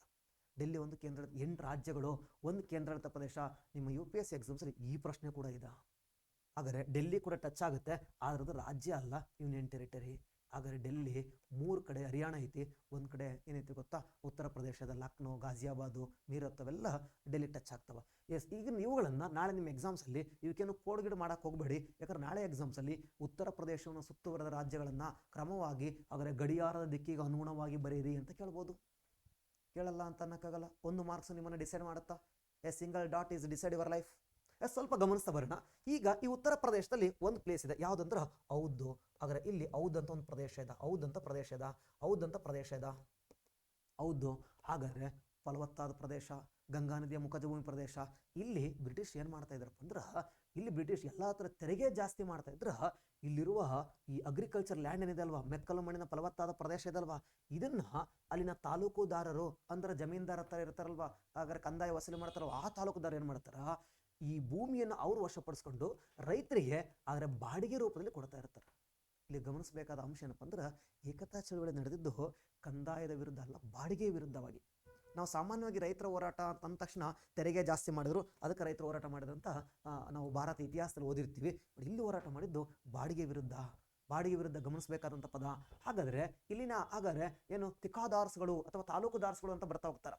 ಈ ತಾಲೂಕುದಾರ್ಸ್ ಅಥವಾ ತಿಕಾದಾರ್ಸ್ಗಳು ಏನು ಮಾಡ್ತಿರತ್ತಪ್ಪ ಅಂದ್ರೆ, ಇವ್ರ ಹತ್ರ ಬಾಡಿಗೆ ವಸೂಲಿ ಮಾಡ್ಕೊಂಡು ಆ ಭೂಮಿಯ ಬಾಡಿಗೆ ಲ್ಯಾಂಡ್ ರೆಂಟನ್ನು ವಸೂಲಿ ಮಾಡ್ಕೊಂಡು ಬ್ರಿಟಿಷ್ ಕೊಡ್ತಾ ಇರ್ತಾರೆ. ಸೊ ಈ ರೆಂಟನ್ನು ಬ್ರಿಟಿಷರು 100 ರೂಪಾಯಿ ರೆಂಟನ್ನು ವಿಧಿಸಿದ್ರೆ, ಈ 100 ರೂಪಾಯಿನ ಬ್ರಿಟಿಷರು 100 ರೂಪಾಯಿ ರೆಂಟನ್ನು ವಿಧಿಸಿದ್ರೆ, ಈ ತಾಲೂಕುದಾರರು ಅಥವಾ ಈ ತಿಕಾದಾರ ಅಂತ ಕರಿತಾ ಹೋಗ್ತೀವಲ್ವಾ, ಇವರು 150 ರೂಪಾಯಿ ವಸೂಲಿ ಮಾಡ್ತಿರ್ತಾರೆ. ಅಂದ್ರೆ 50% ಅವ್ರಿಗೆ ಹೋಗ್ತೈತೆ ಕಣ್ರಿ. ಈ 100 ರೂಪಾಯಿನೇ ಜಾಸ್ತಿ ರೈತರಿಗೆ, ಮತ್ತೆ ಎಕ್ಸ್ಟ್ರಾ 50 ರೂಪಾಯಿ ಇಸ್ಕೊಂಡು 150 ರೂಪಾಯಿ ರೇಟ್ ಜಾಸ್ತಿ ಆಗ್ತಾ ಹೋಗುತ್ತೆ. ರೈತರೆಲ್ಲ ಏನು ಮಾಡ್ತಾರೆ, ಹೋರಾಟ ಮಾಡಕ್ಕೆ ಸ್ಟಾರ್ಟ್ ಮಾಡ್ತಾರೆ. ಏನು ಹೋರಾಟ? ನಾವು ಇದನ್ನು ಕೊಡ್ತೀವಿ. ರೈತರ ಹೋರಾಟ ನೋಡಿ, ಇಲ್ಲಿ ಅಸಹಕಾರ ಚಳವಳಿಯಲ್ಲಿ ಗಾಂಧೀಜಿ ಹೇಳವ್ರೆ ಏನಂತೇಳಿ, ಹಿಂಸೆ ಮಾಡಕ್ಕೆ ಹೋಗಬೇಡಿ ಅಂತೇಳಿ. ಅದಕ್ಕೆ ಹೇಳಕತ್ತಾರೆ 100 ರೂಪಾಯಿ ಕೊಡ್ತೀವಿ ನಾವು, ಎಕ್ಸ್ಟ್ರಾ 50 ರೂಪಾಯಿ ಕೊಡಲ್ಲ ಅಂತೇಳಿ. ಭಾಳ ಚಂದ ಹೋರಾಟ ಮಾಡಿದರು. ಹೌದಲ್ಲಿ ಒಂದು ತಗ್ಗು ತೋಡ್ತಾರೆ ಎಲ್ಲರೂ. ತಗ್ಗು ತೋಡಿ ಒಂದು 3 ಅಡಿ ತಗ್ಗು ತೋಡಿ ಗಂಗಾ ನದಿ ನೀರನ್ನು ಅದ್ರಲ್ಲಿ ಹಾಕ್ತಾರೆ. ಗಂಗಾ ನದಿ ನೀರನ್ನು ಅದ್ರಲ್ಲಿ ಹಾಕಿ ಅವರು ಪ್ರಮಾಣ ಮಾಡ್ತಾರೆ ಗಂಗಾ ನದಿಯ ಮೇಲೆ. ಅದಕ್ಕೆ ಏಕತಾ ಅನ್ನೋ ಹೆಸರು ಬರ್ತೈತಿ. ಎಸ್, ಏಕತಾ ಪ್ರಮಾಣ ಮಾಡ್ತಾರ. ಏಕತಾ ಪ್ರಮಾಣ ಏನಂತ ಪ್ರಮಾಣ ಮಾಡ್ತಾರ? ಸೊ ಬ್ರಿಟಿಷರ ಸರ್ಕಾರ ಏನು ನಿರ್ಧರಿಸಿದ ಆದರೆ ತೆರಿಗೆನ ನಾವು ಕೊಡಕ್ಕೆ ತಯಾರಾಗಿದ್ದೀವಿ, ಹೆಚ್ಚುವರಿ ತೆರಿಗೆ ನಾವು ಕೊಡಲ್ಲ. ಬ್ರಿಟಿಷ್ ಸರ್ಕಾರ ನಿಗದಿ ಮಾಡಿದ ತೆರಿಗೆಯನ್ನು ನಾವು ಕೊಡಕ್ಕೆ ತಯಾರಿದ್ದೀವಿ, ಅದು ಹೆಚ್ಚುವರಿ ತೆರಿಗೆನ ಕೊಡಲ್ಲ. ಎಸ್, ಹೆಚ್ಚುವರಿ ತೆರಿಗೆನ ಕೊಡಲ್ಲ. ಇದ್ರ ಮೇಲೆ ನಮಗೆ ದೌರ್ಜನ್ಯ ಮಾಡಕ್ಕೆ ಬಂದರೆ ಆ ಬ್ರಿಟಿಷ್ ಅಧಿಕಾರಿಗಳನ್ನು ನಾವು ಏನು ಮಾಡ್ತೀವಿ? ಸಾಮೂಹಿಕವಾಗಿ ಬಹಿಷ್ಕಾರ ಮಾಡ್ತೀವಿ. ನಮ್ಮನ್ನು ನೀವೇನಾರು ನಗರದಿಂದ ಹೊರ ಹಾಕಿದ್ರೆ ನಾವು ಹೋಗಲ್ಲ. ಇದಕ್ಕೋಸ್ಕರ ನಾವು ಗ್ರಾಮ ಪಂಚಾಯಿತಿ ಮಟ್ಟದಲ್ಲಿ ನಾವೇನು ಮಾಡ್ತೀವಿ ಗೊತ್ತಾ? ಹಾಗಾದರೆ ಚರ್ಚೆ ಮಾಡ್ತೀವಿ, ನಾವು ಹೋರಾಟ ಮಾಡ್ತೀವಿ, ನ್ಯಾಯಬದ್ಧವಾಗಿರ್ತೀವಿ. ಅಂದ್ರೆ ಬ್ರಿಟಿಷರು ನಿಗದಿ ಮಾಡೋ ತೆರಿಗೆ ಕೊಡಕ್ಕೆ ನಾವು ರೆಡಿ ಇದೀವಿ ಕಣ್ರಿ. ಇಲ್ಲಿ ಬ್ರಿಟಿಷ್ ತೆರಿಗೆ ಕೊಡಲ್ಲ ಅಂತ ಹೇಳಕತ್ತೆ ನಾವು. ಬ್ರಿಟಿಷ್ ಜೊತೆ ಇವ್ರು ಎಕ್ಸ್ಟ್ರಾ ಬಾಡಿಗೆ ಹಾಕ್ಯಾರಲ್ವಾ, ತೆರಿಗೆ ಅಲ್ಲ ಸಾರಿ ಬಾಡಿಗೆ, ಈ ಬಾಡಿಗೆ ನಾವು ಕೊಡಲ್ಲ ಅಂತೇಳಿ ಜನ ಎಲ್ಲ ಹೋರಾಟ ಮಾಡ್ತಾರೆ. ಆಗ ಅದರಲ್ಲಿ ಮಾದರ ಪಾಸಿ ಅಂತಕ್ಕಂಥ ಒಬ್ಬ ಮಹಿಳೆ ಬರ್ತಾಳೆ. ಬಹಳ ಇಂಪಾರ್ಟೆಂಟ್ ಆದಂಥ ನಾಯಕಿಯವಳು ಮಾದರ ಪಾಸಿ. ನಾಳೆ ಕೇಳ್ಬೋದು, ಮಾದರ ಪಾಸಿ ಅನ್ನೋರು ಯಾರು, ಯಾವ ಒಂದು ಹೋರಾಟಕ್ಕೆ ಸಂಬಂಧಪಟ್ಟವರೇ ಮಾದರ ಪಾಸಿ? ಹಾಗಾದರೆ ಮಾದರ ಪಾಸಿ ಬಾಬು ರಾಮಚಂದ್ರ ರಾವ್ ಅಂತ ಬರ್ತಾ ಹೋಗ್ತಾರೆ. ಆದರೆ ಬಾಬು ರಾಮಚಂದ್ರ ರಾವ್ ಮಾದರ ಪಾಸಿ ನಾಯಕಿ ಯಾರು ಅಂತ ಮಾದರ ಪಾಸಿ. ಆ ಅಮ್ಮ ಎಲ್ಲ ರೈತರನ್ನ ಸಂಘಟನೆ ಮಾಡಿಕೊಂಡು ಒಂದು ಗಂಗಾ ನದಿ ಮೇಲೆ ಪ್ರಮಾಣ ಮಾಡಿಸ್ತಾರೆ. ಏನಂತೇಳಿ? ಹಾಗಾದರೆ ಬ್ರಿಟಿಷರು ಮಾಡಿದ ಟ್ಯಾಕ್ಸ್ ಕೊಡೋಣ, ಆದರೆ ಎಕ್ಸ್ಟ್ರಾ ಏನು ಟಿಕಾಡಾರದು ಅಥವಾ ತಾಲೂಕುದಾರ ಇದ್ರಲ್ವ ಅವ್ರಿಗೆ ಬಾಡಿ ಕೊಡೋದು ಬೇಡ ಅಂತೇಳಿ ಏನು ಮಾಡ್ತಾರ? ಮಾದರ ಪಾಸಿ ಜನರನ್ನ ಒಟ್ಟುಗೂಡಿಸ್ತಾರೆ. ಆದರೆ ತುಂಬ ಒಟ್ಟುಗೂಡಿಸಿದ ಮೇಲೆ ಜನ ಎಲ್ಲ ಸೇರ್ಕೊಂಡು ಆದಮೇಲೆ 1921 ಮುಗಿಯೋ ವೇಳೆಗೆ ಉತ್ತರ ಪ್ರದೇಶದಲ್ಲಿ ಆಲ್ರೆಡಿ ಅಲ್ಲಿ ಜನರು ತಮ್ಮ ಶಾಂತಿಯನ್ನು ಕಳ್ಕೊಳ್ಳೋಕೆ ಸ್ಟಾರ್ಟ್ ಮಾಡಿದರು. ನಿಮಗೆಲ್ಲ ಚೋರ ನೆನಪಾಗ್ತೈತಿ ಅಂತ ಅನ್ಕೊಂತೀನಿ. ಚೌರಿ ಚೌರ ದುರಂತ ನೆನಪಾಗ್ತೈತಿ. ಅಲ್ಲಿಗೆ ಎಲ್ಲ ಉತ್ತರ ಪ್ರದೇಶ ತಾಳ್ಮೆ ಕಳ್ಕೊಂಡಿದ್ರು. ಹೌದ್ನಲ್ಲಿ ಜನ ದಂಗೆ ಎದ್ಬಿಟ್ರು. ಆವಾಗ ದಂಗೆ ಎದ್ದ ತಕ್ಷಣವೇ ಇಂಡಿಯನ್ ನ್ಯಾಷನಲ್ ಕಾಂಗ್ರೆಸ್ನ ಅವರ ಅಸಹಕಾರ ಚಳವಳಿಯ ಮುಖ್ಯಸ್ಥರು ಗಾಂಧೀಜಿ ಆಗಿದ್ರಲ್ವೇ, ಗಾಂಧೀಜಿ ಹೇಳಿದ್ರು ನಾವು ನಿಮಗೆ ಬೆಂಬಲ ಕೊಡಲ್ಲ ಅಂತ. ಹಾಗಾದರೆ ಸ್ಟಾರ್ಟಿಂಗ್ ಬೆಂಬಲ ಕೊಟ್ಟರು. ಯಾಕೆ ಕೊಟ್ಟರು ಸರ್? ಇದರ ಭಾಗ, ಇದು ಅಸಹಕಾರ ಚಳವಳಿಯ ಒಂದು ಭಾಗ. ಯಾವಾಗ ಇವರು ಕ್ರಾಂತಿಕಾರಿ ಮಾಡಕ್ಕೆ ಸ್ಟಾರ್ಟ್ ಮಾಡಿದ್ರು, ಹಾಗಾದರೆ ಯಾವಾಗ ಇವರು ಶಸ್ತ್ರಾಸ್ತ್ರ ಕೈಗೆ ತಗೊಂಡ್ರು ಬ್ರಿಟಿಷ್ ವಿರುದ್ಧ, ಇವ್ರು ಬಂದು ತಾಲೂಕುದಾರರು ಬಂದು ಎಕ್ಸ್ಟ್ರಾ ಬಾಡಿ ಕೇಳಿದಾಗ ಇವರು ಕೊಡಲ್ಲ ಅಂದರು. ಆದರೆ ತಾಲೂಕುದಾರರು ಇವ್ರನ್ನೆಲ್ಲ ಹೊಡೆಯಕ್ಕೆ ಸ್ಟಾರ್ಟ್ ಮಾಡಿದ್ರು. ಇವರು ಅವ್ರ ವಿರುದ್ಧ ಯಾವಾಗ ಶಸ್ತ್ರಾಸ್ತ್ರಗಳನ್ನು ತಗೊಂಡ್ರು, ಗಾಂಧೀಜಿ ಡಿಸೈಡ್ ಮಾಡಿದ್ರು ಕ್ರಾಂತಿ ರೂಪ ತಾಳ್ತೈತಿ ಬೇಡ ಅಂತೇಳಿ. ಎಲ್ಲೋ ಒಂದು ಕಡೆ ಇದು ಚೌರಿ ಚೌರ ದುರಂತದ ಮುನ್ಸೂಚನೆ. ಚೌರಿ ಚೌರ 22 ನಡೀತೈತಿ, ಫೆಬ್ರವರಿ ತಿಂಗಳಲ್ಲಿ ಫಸ್ಟ್ ವೀಕಲ್ಲಿ. ಆದರೆ ಇದು 21ರಲ್ಲಿ ಆಗೈತಿ. 21ರಲ್ಲಿ ಹಿಂಗೆ ನೆನ್ಪಿಟ್ಕೋಬೇಕು. ಆದರೆ ಚೌರಿಗೆ ಎಲ್ಲೋ ಒಂದು ಕಡೆ ಇದು ಮುನ್ಸೂಚನೆ ಆಗ್ತೈತಿ. ನಿಧಾನಕ್ಕೆ ಕ್ರಾಂತಿ ಸ್ಟಾರ್ಟ್ ಮಾಡವ್ರೆ. ಯಾವಾಗ ಕ್ರಾಂತಿ ಸ್ಟಾರ್ಟ್ ಆಯಿತೋ ಇಮ್ಮಿಡಿಯೇಟಾಗಿ ಹಾಗಾದರೆ ಇಂಡಿಯನ್ ನ್ಯಾಷನಲ್ ಕಾಂಗ್ರೆಸ್ಸು ಏನು ಮಾಡುತ್ತೆ ಗೊತ್ತಾ? ಇವರಿಗೆ ಸಪೋರ್ಟ್ ಮಾಡಲ್ಲ, ವಾಪಸ್ ತಗೊಳ್ತಾರೆ. ಪ್ರಶ್ನೆ ಏನಂತ ಸ್ವಲ್ಪ ಗಮನಿಸಿದರೆ, ನಾನು ಯಾಕೆ ಎಷ್ಟು ಮಾತಾಡಿದೆ ಅಂತ ನಿಮ್ಗೆ ಗೊತ್ತಾಗ್ತೈತಿ. ಪ್ರಶ್ನೆಯನ್ನು ಸ್ವಲ್ಪ ಗಮನಿಸಿ. ಏಕಾ ಚಳುವಳಿಯನ್ನು ಆರಂಭದಿಂದ ಕೊನೆಯವರೆಗೂ ಕಾಂಗ್ರೆಸ್ ಬೆಂಬಲಿಸಿ ಸಂಘಟಿಸಿತ್ತು ಅಂತೇಳಿ. ಆರಂಭದಲ್ಲಿ ಬೆಂಬಲಿಸಿದ ಕರೆಕ್ಟು, ಆದರೆ ಕೊನೆಯವರೆಗೂ ಕಾಂಗ್ರೆಸ್ ಏನು ಮಾಡಿದೆ ಅಂದ್ರೆ ಬೆಂಬಲಿಸಲಿಲ್ಲ. ಖಿಲಾಫತ್ ನಾಯಕರು ಎಲ್ಲ ಆಚೆ ಬರ್ತಾರೆ. ಯಾಕೆ ಆಚೆ ಬಂದರು? ಆದರೆ ಅವರು ಅಹಿಂಸಾತ್ಮಕವಾಗಿ ಹೋರಾಟ ಮಾಡಬೇಕಾಗಿತ್ತು. ಹಿಂಸಾ ರೂಪವನ್ನು ತಾಳಿದ್ರು, ಆಚೆ ಬಂದರು. ಅದಕ್ಕೆ ಇಂಡಿಯನ್ ನ್ಯಾಷನಲ್ ಕಾಂಗ್ರೆಸ್ ಮತ್ತು ಖಿಲಾಫತ್ ಹೋರಾಟಗಾರ ಆಚೆ ಬಂದ್ಬಿಡ್ತಾರೆ. ಆದರೆ ಬಾರ್ಡೋಲಿ ಸತ್ಯಾಗ್ರಹ ಆರಂಭದಲ್ಲಿ ಕಾಂಗ್ರೆಸ್ ಪ್ರಭಾವದಿಂದ ಸ್ವತಂತ್ರವಾಗಿತ್ತು ಮತ್ತು ಕೊನೆಯ ಹಂತದಲ್ಲಿ ಮಾತ್ರ ಕಾಂಗ್ರೆಸ್ನಿಂದ ಬೆಂಬಲಿಸಲ್ಪಟ್ಟಿತ್ತು. ಏನು ಸರ್ ಇದು ಬಾರ್ಡೋಲಿ ಸತ್ಯಾಗ್ರಹ? ಏಕತಾ ಚಳುವಳಿ ಅರ್ಥ ಆಯಿತು ನಿಮಗೆ? ಮಾದರಿ ಪಾಸಿ ಅಂತ ಗೊತ್ತಾಯಿತು ನಿಮಗೆ? ಮಾದರಿ ಪಾಸಿ ಯಾರು ಅಂತ ಗೊತ್ತಾಯಿತು? ಏಕತಾ ಚಳುವಳಿ ಅಂದರೆ ಅಂತ ಗೊತ್ತಾಯಿತು. ಹಾಗಾದರೆ ಇದೇನು ಸರ ಬಾರ್ಡೋಲಿ ಸತ್ಯಾಗ್ರಹ ಏನು ಸ್ವಲ್ಪ ಗಮನಿಸ್ತಾ ಬರುವ. ಹಾಗಾದರೆ ಬಾರ್ಡೋಲಿ ಅಂದರೆ ಏನಾಯ್ತು ಅಲ್ಲಿ ಸ್ವಲ್ಪ ಗಮನಿಸ್ತಾ ಬರೋಣ. ಗುಜರಾತನ್ನು ಮುಖ್ಯವಾಗಿ ಜಿಯೋಗ್ರಫಿಕಲಿ ನಾವು 4 ಭಾಗ ಮಾಡ್ತೀವಿ. ಈ ಭಾಗ ಭಾಳ ಇಂಪಾರ್ಟೆಂಟಾ? ಯಾಕೆ ಈ ಭಾಗ ಭಾಳ ಇಂಪಾರ್ಟೆಂಟ್ ಅನ್ನೋದು ನಿಮಗೆ ಕೊನೆಯ ಸ್ಟೇಟ್ಮೆಂಟ್ ನೋಡಿದ್ರೆ ಗೊತ್ತಾಗ್ತೈತಿ. ಗುಜರಾತ್ ರಾಜ್ಯ ಇದು ಇವತ್ತು ಗುಜರಾತ್ 1960ರಿಂದ ಈ ಕಡೆ ಗುಜರಾತು. ಇದೆಲ್ಲ ಬಾಂಬೆ ಪ್ರಾಂತ್ಯ ಮೊದಲು, ಇದೆಲ್ಲ ಮುಂಬೈ ಪ್ರಾಂತ್ಯ ಆಗಿತ್ತು. 1960ರಲ್ಲಿ ಸ್ವತಂತ್ರ ಬಂದ ಮೇಲೆ ಗುಜರಾತನ್ನು ನಾವು ಪ್ರತ್ಯೇಕ ರಾಜ್ಯ ಮಾಡ್ತಾ ಹೋದ್ವಿ. ಹಾಗಾದರೆ ಸೊ ಇಲ್ಲಿ ಈ ಗುಜರಾತನ್ನು ಈ ಭಾಗ ಐತಲ್ವಾ, ಈ ಭಾಗವನ್ನು ಸೌರಾಷ್ಟ್ರ ಅಂತ ಕರಿತಾ ಹೋಗ್ತೀವಿ. ಸೌರಾಷ್ಟ್ರ, ನೀವೇನು ಇತ್ತೀಚೆಗೆ ಸೋಮನಾಥ ದೇವಾಲಯ ಬಗ್ಗೆ ನಾವೇನು ಮಾತಾಡ್ತಾ ಹೋದವಲ್ವಾ, ಇದು ಸೌರಾಷ್ಟ್ರ ಭಾಗ. ಈ ಕಡೆ ಬಂದರೆ ಕಚ್ಚು. ಈ ಕಚ್ಚು ಇಲ್ಲಿ ಕತ್ತೆಗಳು ಭಾಳ ಫೇಮಸ್ಸು. ಸೌರಾಷ್ಟ್ರಲ್ಲಿ ಸಿಂಹ ಫೇಮಸ್ಸು. ಗಿರ್ ಸಿಂಹಗಳು ಯಾವ ಭಾಗ ಅಂತ ಕೇಳ್ತಾನೆ. ಹಾಗಾದರೆ ಸೌರಾಷ್ಟ್ರ ಇಲ್ಲಿ ಕಂಡು ಬರ್ತವೆ, ಗಿರ್ ನ್ಯಾಷನಲ್ ಪಾರ್ಕ್ ಇದು. ಹಾಗಾದರೆ ಈ ಕಡೆ ಬಂದರೆ ಮಧ್ಯ ಗುಜರಾತು. ಈ ಕಡೆ ಬಂದರೆ ಸದರ್ನ್ ಪಾರ್ಟ್ ಆಫ್ ಗುಜರಾತ್, ದಕ್ಷಿಣ ಗುಜರಾತು. ನಾನು ಯಾಕೆ ಇನ್ನೆಲ್ಲ ಹೇಳ್ತಾ ಇದ್ದೀನಿ ಅಂದ್ರೆ ಸ್ವಲ್ಪ ಪ್ರಶ್ನೆಯನ್ನು ಗಮನಿಸಿದ್ರೆ ನಿಮ್ಗೆ ಗೊತ್ತಾಗ್ತೈತೆ. ಲಾಸ್ಟ್ ಸ್ಟೇಟ್ಮೆಂಟ್ನ ಸ್ವಲ್ಪ ಗಮನಿಸ್ತಾ ಹೋಗಿ. ಏಕಾ ಚಳುವಳಿ ಪ್ರಸ್ತುತ ಉತ್ತರ ಪ್ರದೇಶದ ವಾರಣಾಸಿ ಮತ್ತು ಮಿರ್ಜಾಪುರ ಜಿಲ್ಲೆಗಳಲ್ಲಿ ನಡೆದಿತ್ತು. ಆದರೆ ಬಾರ್ಡೋಲಿ ಸತ್ಯಾಗ್ರಹ ಸೌರಾಷ್ಟ್ರದಲ್ಲಿ ನಡೆದಿತ್ತು ಅಂತ ಭಾಳ ಜನರಿಗೆ, ನಮ್ಮ ಸ್ಪರ್ಧಾತ್ಮಕ ಮಿತ್ರರಿಗೆ ಹಾಗಾದರೆ ಏನು ಗೊತ್ತಾ? ಸೌರಾಷ್ಟ್ರ ಗುಜರಾತ್ ಭಾಗ ಅಂತ ಗೊತ್ತು. ನಾವು ಗುಜರಾತ್ ಅಂತ ಹಾಕ್ಬಿಡ್ತೀವಿ. ಹಾಗಾದ್ರೆ ಸ್ವಲ್ಪ ಗಮನಿಸಬೇಕು. ಗುಜರಾತಲ್ಲಿ ನಡೆದಿದ್ದು ಸತ್ಯ, ಆದರೆ ಸೌರಾಷ್ಟ್ರದಲ್ಲಿ ಬಾರ್ಡೋಲಿ ಸತ್ಯಾಗ್ರಹ ನಡೀಲಿಲ್ಲ. ಹಾಗಾದ್ರೆ ಎಲ್ಲಿ ನಡೀತೆ ಸರ್ ಮತ್ತೆ ಎಲ್ಲಿ ನಡೀತೆ ಅಂದ್ರೆ ಈ ಕಡೆ ಒಂದು ನದಿ ಬರ್ತೈತೆ ಕಣ್ರಿ, ಇಲ್ಲೊಂದು ನದಿ ಬರ್ತೈತಿ ಬಂದು ಗಲ್ಫ್ ಆಫ್ ಕ್ಯಾಂಬೆನ ಸೇರ್ತೈತಿ. ಯಾವ್ದು ಸರ ಆ ನದಿ ಅಂದ್ರೆ ತಪತಿ ಅಂತ ಕರಿತೀವಿ, ತಪತಿ ಅಥವಾ ತಾಪಿ ಅಂತ ಕರಿತೀವಿ. ಹಾಗಾದ್ರೆ ಸೂರ್ಯನ ಮಗಳು ಅಂತ ಅರ್ಥ. ಈ ತಪತಿ ನದಿ ದಡದ ಮೇಲೆ ಒಂದು ಜಿಲ್ಲೆ ಕಂಡು ಬರ್ತೈತಿ, ಅದ್ರ ಹೆಸರು ಸೂರತ್ ಅಂತೇಳಿ. ಸೂರತ್ ನಗರ, ಸೂರತ್ ಅಂತಕ್ಕಂಥ ಒಂದು ನಗರ ಕಂಡು ಬರ್ತೈತಿ. ಈ ಸೂರತ್ ನಗರದ ಸಮೀಪದಲ್ಲಿ ಒಂದು ತಾಲೂಕಿದ, ಯಾವ ತಾಲೂಕು ಸರ್ ಅಂದ್ರ ಆ ತಾಲೂಕಿನ ಹೆಸರು ಬಾರ್ಡೋಲಿ ಅಂತೇಳಿ. ಆ ತಾಲೂಕಿನ ಹೆಸರು ಬಾರ್ಡೋಲಿ ಅಂತೇಳಿ. 1925ರಲ್ಲಿ ಈ ಭಾಗ ಪೂರ್ತಿ ಬರಗಾಲ ಆಗಿರ್ತೈತಿ. ತಪತಿ ನದಿಯಾಗ ನೀರೇ ಇಲ್ಲ. 1925ರ ಬರಗಾಲ ಆದ್ರೆ ಈ ವರ್ಷ ಬರಗಾಲ ಆದ್ರೆ ಮುಂದಿನ ವರ್ಷಕ್ಕೆ ತೊಂದರೆ ಆಗ್ತೈತಿ. 1926ಕ್ಕೆ ತೊಂದರೆ ಆಯ್ತು. 1927ರಲ್ಲಿ ಈ ಬಾಂಬೆ ಸರ್ಕಾರ ಅನ್ನೋದು ಈ ಬಾರ್ಡೋಲಿಯಲ್ಲಿ ಟ್ಯಾಕ್ಸ್ ಅನ್ನ ಜಾಸ್ತಿ ಮಾಡ್ತು. ಎಷ್ಟು ಜಾಸ್ತಿ ಮಾಡ್ತು ಸರ? 22% ಟ್ಯಾಕ್ಸ್ ಅನ್ನ ಜಾಸ್ತಿ ಮಾಡ್ತು. ಬರಗಾಲ ಬಂದೈತಿ. ಈ ಸಮಯದಲ್ಲಿ ತಪತಿ ನದಿಯಾಗ ನೀರಿಲ್ಲ. ಆ ಸಮಯದಲ್ಲಿ ಹಾಗಾದ್ರೆ ಟ್ಯಾಕ್ಸ್ ರೇಟ್ ಜಾಸ್ತಿ ಮಾಡಿದ್ರು. ಅಲ್ಲಿ ಜನ ಡಿಸೈಡ್ ಮಾಡಿದ್ರು ಕಟ್ಟಕ್ಕಾಗಲ್ಲ ಅಂತೇಳಿ. ಟ್ಯಾಕ್ಸ್ ಕಟ್ಟಕ್ಕಾಗಲ್ಲ. ಈ ಬಾರ್ಡೋಲಿ ಜನರೆಲ್ಲ ಡಿಸೈಡ್ ಮಾಡಿ ಟ್ಯಾಕ್ಸ್ ಕಟ್ಟಕ್ಕಾಗಲ್ಲ. ಆದ್ರೆ ಗಾಂಧೀಜಿಗೆ ಹೆಲ್ತ್ ಇಶ್ಯೂ ಆಗಿ ನಮ್ಮ ಚಿಕ್ಕಬಳ್ಳಾಪುರದಾಗ ರೆಸ್ಟ್ ಮಾಡ್ಕೊಂತ ಕುಂತವ್ರೆ.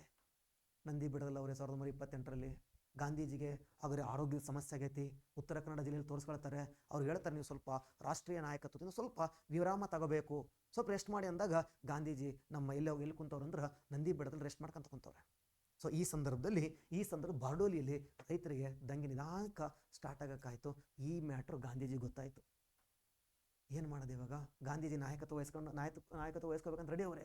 ಗುಜರಾತ್ ಭಾಗದವರೇ ಗಾಂಧೀಜಿ ಕೂಡ, ಅವ್ರು ರೆಡಿ ಅವರೇ. ಆದ್ರೆ ಆರೋಗ್ಯದ ಸಮಸ್ಯೆ ಇದೆ. ಗಾಂಧೀಜಿ ಲೆಟರ್ ಬರೀತಾರೆ ಸರ್ದಾರ್ ವಲ್ಲಭಭಾಯಿ ಪಾಟೀಲ್ಗೆ, ಕ್ಷಮಿಸಿ ವಲ್ಲಭಭಾಯಿ ಪಾಟೀಲ್ಗೆ ಲೆಟರ್ ಬರೀತಾರೆ ನಾಯಕತ್ವ ವಹಿಸ್ಕೊ ಅಂತೇಳಿ. ಆಗ ಆರಂಭದಲ್ಲೇ ಇದು ಆರಂಭ ಆಗ್ತಿದ್ದಾಗಲೇ ಸರ್ದಾರ್ ವಲ್ಲಭಭಾಯಿ ಪಾಟೀಲ್ ಅವರ ಬಾರ್ಡೋಲಿ ಬರ್ತಾರೆ. ಬಾರ್ಡೋಲಿ ಬಂದು ಹೆಂಗ್ ಕಂಟ್ರೋಲ್ ಮಾಡ್ತಾರೆ ಅಂದ್ರೆ ಇಡೀ ಬಾರ್ಡೋಲಿಯಲ್ಲಿ ಹಾಗಾದ್ರೆ ಕ್ರಾಂತಿ ಮಾಡಲಿಲ್ಲ. ಬಾರ್ಡೋಲಿಯನ್ನ 13 ಭಾಗ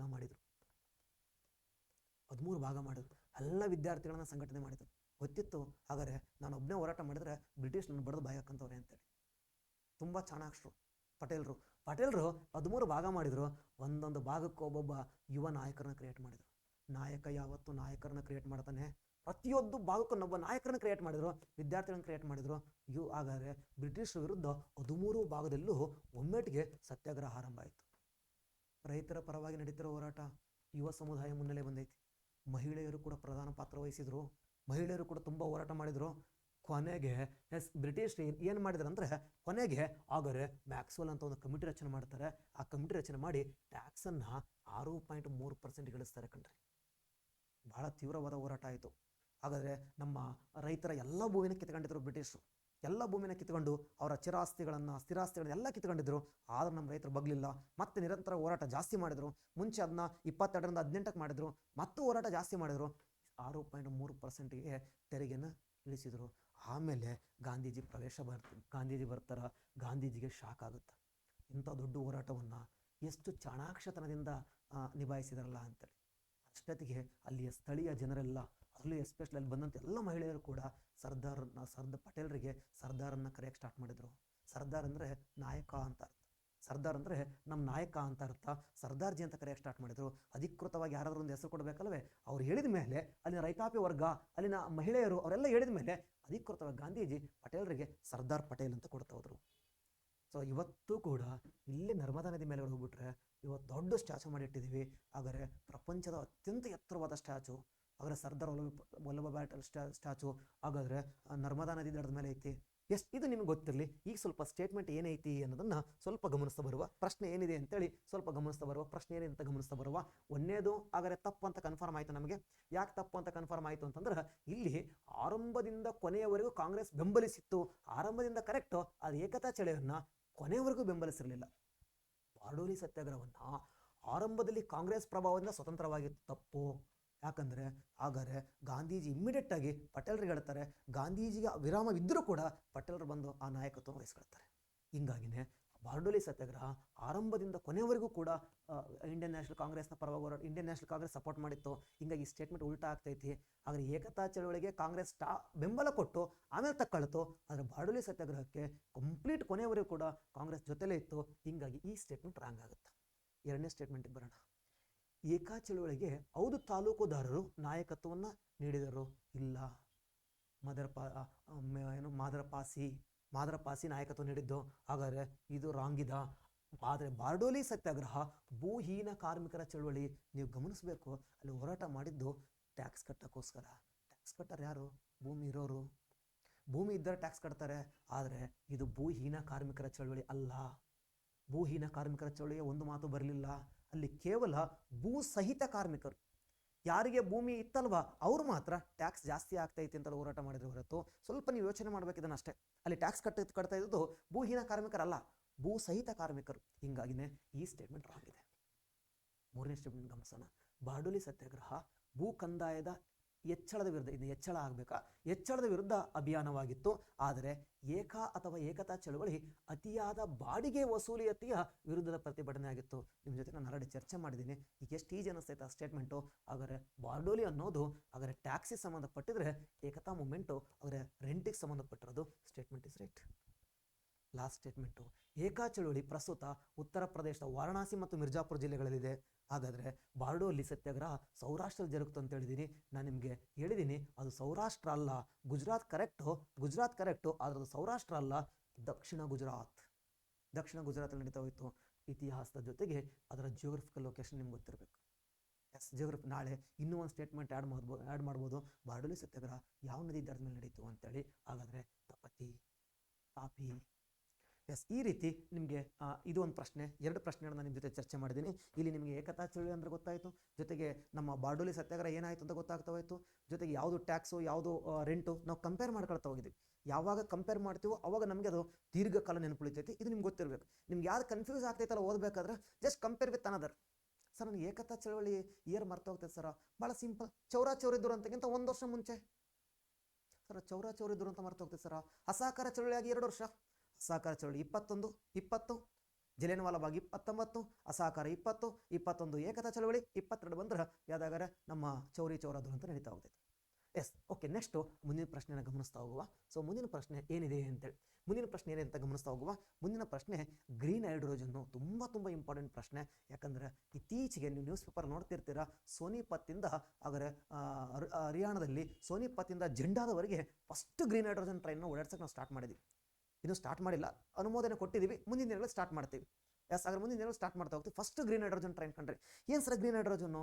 ಸೊ ಫಸ್ಟ್ ಟ್ರೈನ್ ಆಮೇಲೆ ನೋಡೋಣ ಅಂತ ನಾವು. ಫಸ್ಟ್ ಏನು ಗ್ರೀನ್ ಹೈಡ್ರೋಜನ್ ಸ್ವಲ್ಪ ಗಮನಿಸ್ತಾ ಬರೋಣ. ಗ್ರೀನ್ ಹೈಡ್ರೋಜನ್ನು ಹಾಗಾದರೆ ಗ್ರೀನ್ ಹೈಡ್ರೋಜನ್ಗೆ ಸಂಬಂಧಪಟ್ಟಂತೆ ಏನು ಪ್ರಶ್ನೆ ಕೇಳಿದಾನ? ಇದು ಕಾರ್ಬನ್ ಕ್ಯಾಪ್ಚರ್ ಮತ್ತು ಸ್ಟೋರ್ಡ್ ತಂತ್ರಜ್ಞಾನದೊಂದಿಗೆ ನೈಸರ್ಗಿಕ ಅನಿಲದ ರಿಫಾರ್ಮಿಂಗ್ ಮೂಲಕ ಪಡೆಯಲಾಗುವ ಡಿಕಾರ್ಬನ್ ಹೈಡ್ರೋಜನ್ ಆಗಿದೆ, ಅಥವಾ ಡಿಕಾರ್ಬನೈಸ್ಡ್ ಹೈಡ್ರೋಜನ್ ಆಗಿದೆ. ದೇವರನಿಗೂ ಅದು ಕಷ್ಟ ಅನಿಸ್ತೈತಲ್ವಾ? ಹಂಗೆ ಯಾಕೆ ಕಷ್ಟ ಅನಿಸ್ತೈತೆ ಅಂದ್ರೆ ಫಸ್ಟ್ ನೋಡ್ಕೊಂಬಿಡೋಣ ಗ್ರೀನ್ ಹೈಡ್ರೋಜನ್ ಅಂದ್ರೆ ಏನು ಅಂತಂದು. ಅದು ಅರ್ಥ ಆದರೆ ಈ ಸೆಂಟೆನ್ಸ್ ನಿಮ್ಗೆ ಅರ್ಥ ಆಗ್ತೈತಿ. ಗ್ರೀನ್ ಹೈಡ್ರೋಜನ್ ಅಂದ್ರೆ ಏನು ಸರ? ಏನು ಗ್ರೀನ್ ಹೈಡ್ರೋಜನ್ ಅಂದ್ರೆ ಕೇಳಿಸ್ಕೊಳ್ಳಿ. ಗ್ರೀನ್ ಅಂದ್ರೆ ಒಂದು ಪದ ನಿಮ್ಗೆ ಅರ್ಥ ಆಗ್ತೈತಿ, ಪರಿಸರ ಸ್ನೇಹಿ ಅಂತೇಳಿ. ನಮ್ಮಲ್ಲಿ ಈ ಸಂಪತ್ತು ಐತಲ್ವಾ, ನಮ್ಮ ನೈಸರ್ಗಿಕ ಸಂಪತ್ತಿದೆ ಅಲ್ವಾ, ಈ ಸಂಪತ್ತನ್ನ 2 ಭಾಗ ಮಾಡ್ತೀವಿ. ಒಂದು ನವೀಕರಿಸಬಹುದಾದ, ಅದಕ್ಕೆ ರಿನ್ಯೂವಬಲ್ ಎನರ್ಜಿ ಅಂತ ಕರಿತೀವಿ. ಇನ್ನೊಂದು ನವೀಕರಿಸಲಾಗದ ನಾನ್ ರಿನ್ಯೂವಬಲ್ ಎನರ್ಜಿ. ನವೀಕರಿಸಬಹುದಾದ, ಇನ್ನೊಂದು ನವೀಕರಿಸಲಾಗದ. ರಿನ್ಯೂವಬಲ್ ಅಂದ್ರೆ ಏನು ಸರ? ಈ ಬಹಳ ಕಷ್ಟಪಡೋ ಅವಶ್ಯಕತೆ ಇಲ್ಲ, ಹೆಸರೇ ಹೇಳ್ತೈತಿ ರಿನ್ಯೂವಬಲ್ ಅಂತ. ಅಂದ್ರೆ ವಾಪಸ್ ಪಡಿಬೋದು, ಖಾಲಿ ಆಗಲ್ಲ. ಅದು ಎಷ್ಟರ ಯೂಸ್ ಮಾಡ್ಕೋ, ಇದು ವಾಪಸ್ ಪಡಿಯೋಕ್ಕಾಗಲ್ಲ. ನಿಮ್ಮ ಎಸ್ಸೆಗೂ ಕೇಳ್ಬೋದು ರಿನ್ಯೂವಬಲ್ ಎನರ್ಜಿ ಬಗ್ಗೆ, ಇಂಧನದ ಬಗ್ಗೆ ಭಾಳ ಚರ್ಚೆ ನಡೀತೈತಿ. ನಿಮ್ಮ PSI SL ಕೇಳ್ಬೋದು ಭವಿಷ್ಯದ ಇಂಧನದ ಬಗ್ಗೆ ಚರ್ಚಿಸಿ ಅಂತೇಳಿ.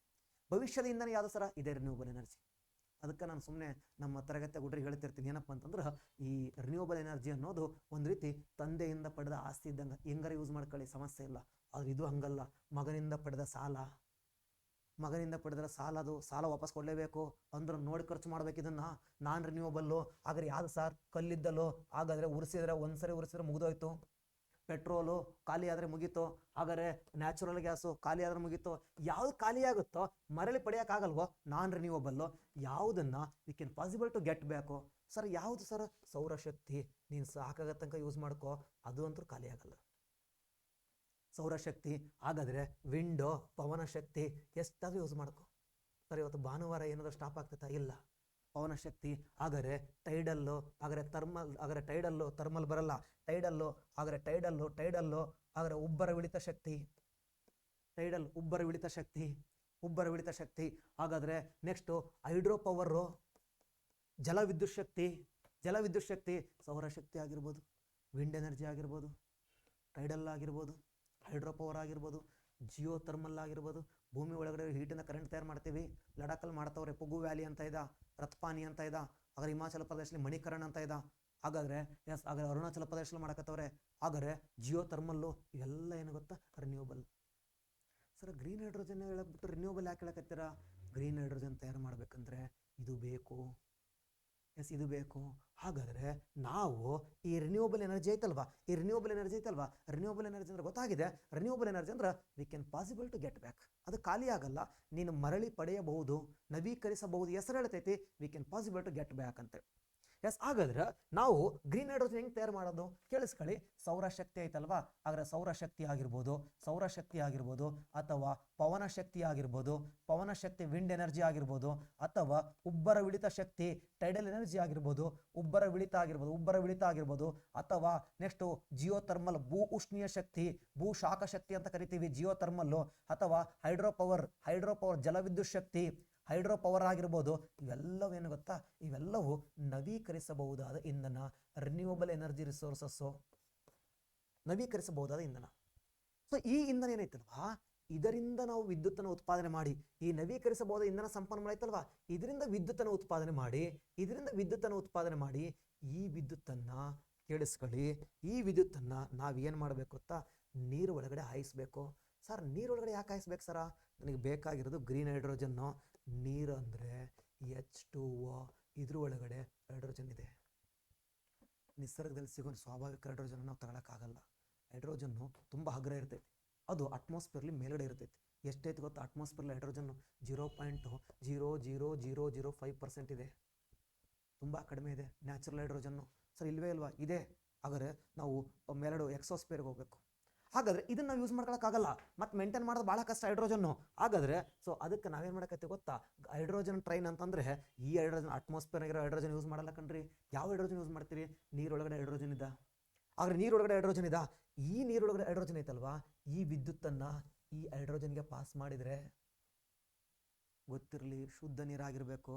ನಾಳೆ ಸ್ಟೇಟ್ಮೆಂಟಲ್ಲಿ ಕೊಡ್ತಾನೆ, ಯಾವುದೇ ನೀರಲ್ಲಿ ಹೈಡ್ರೋಜನ್ ತೆಗಿಬೋದಾ? ಇಲ್ಲ. ಯಾಕೆ ಸರ್?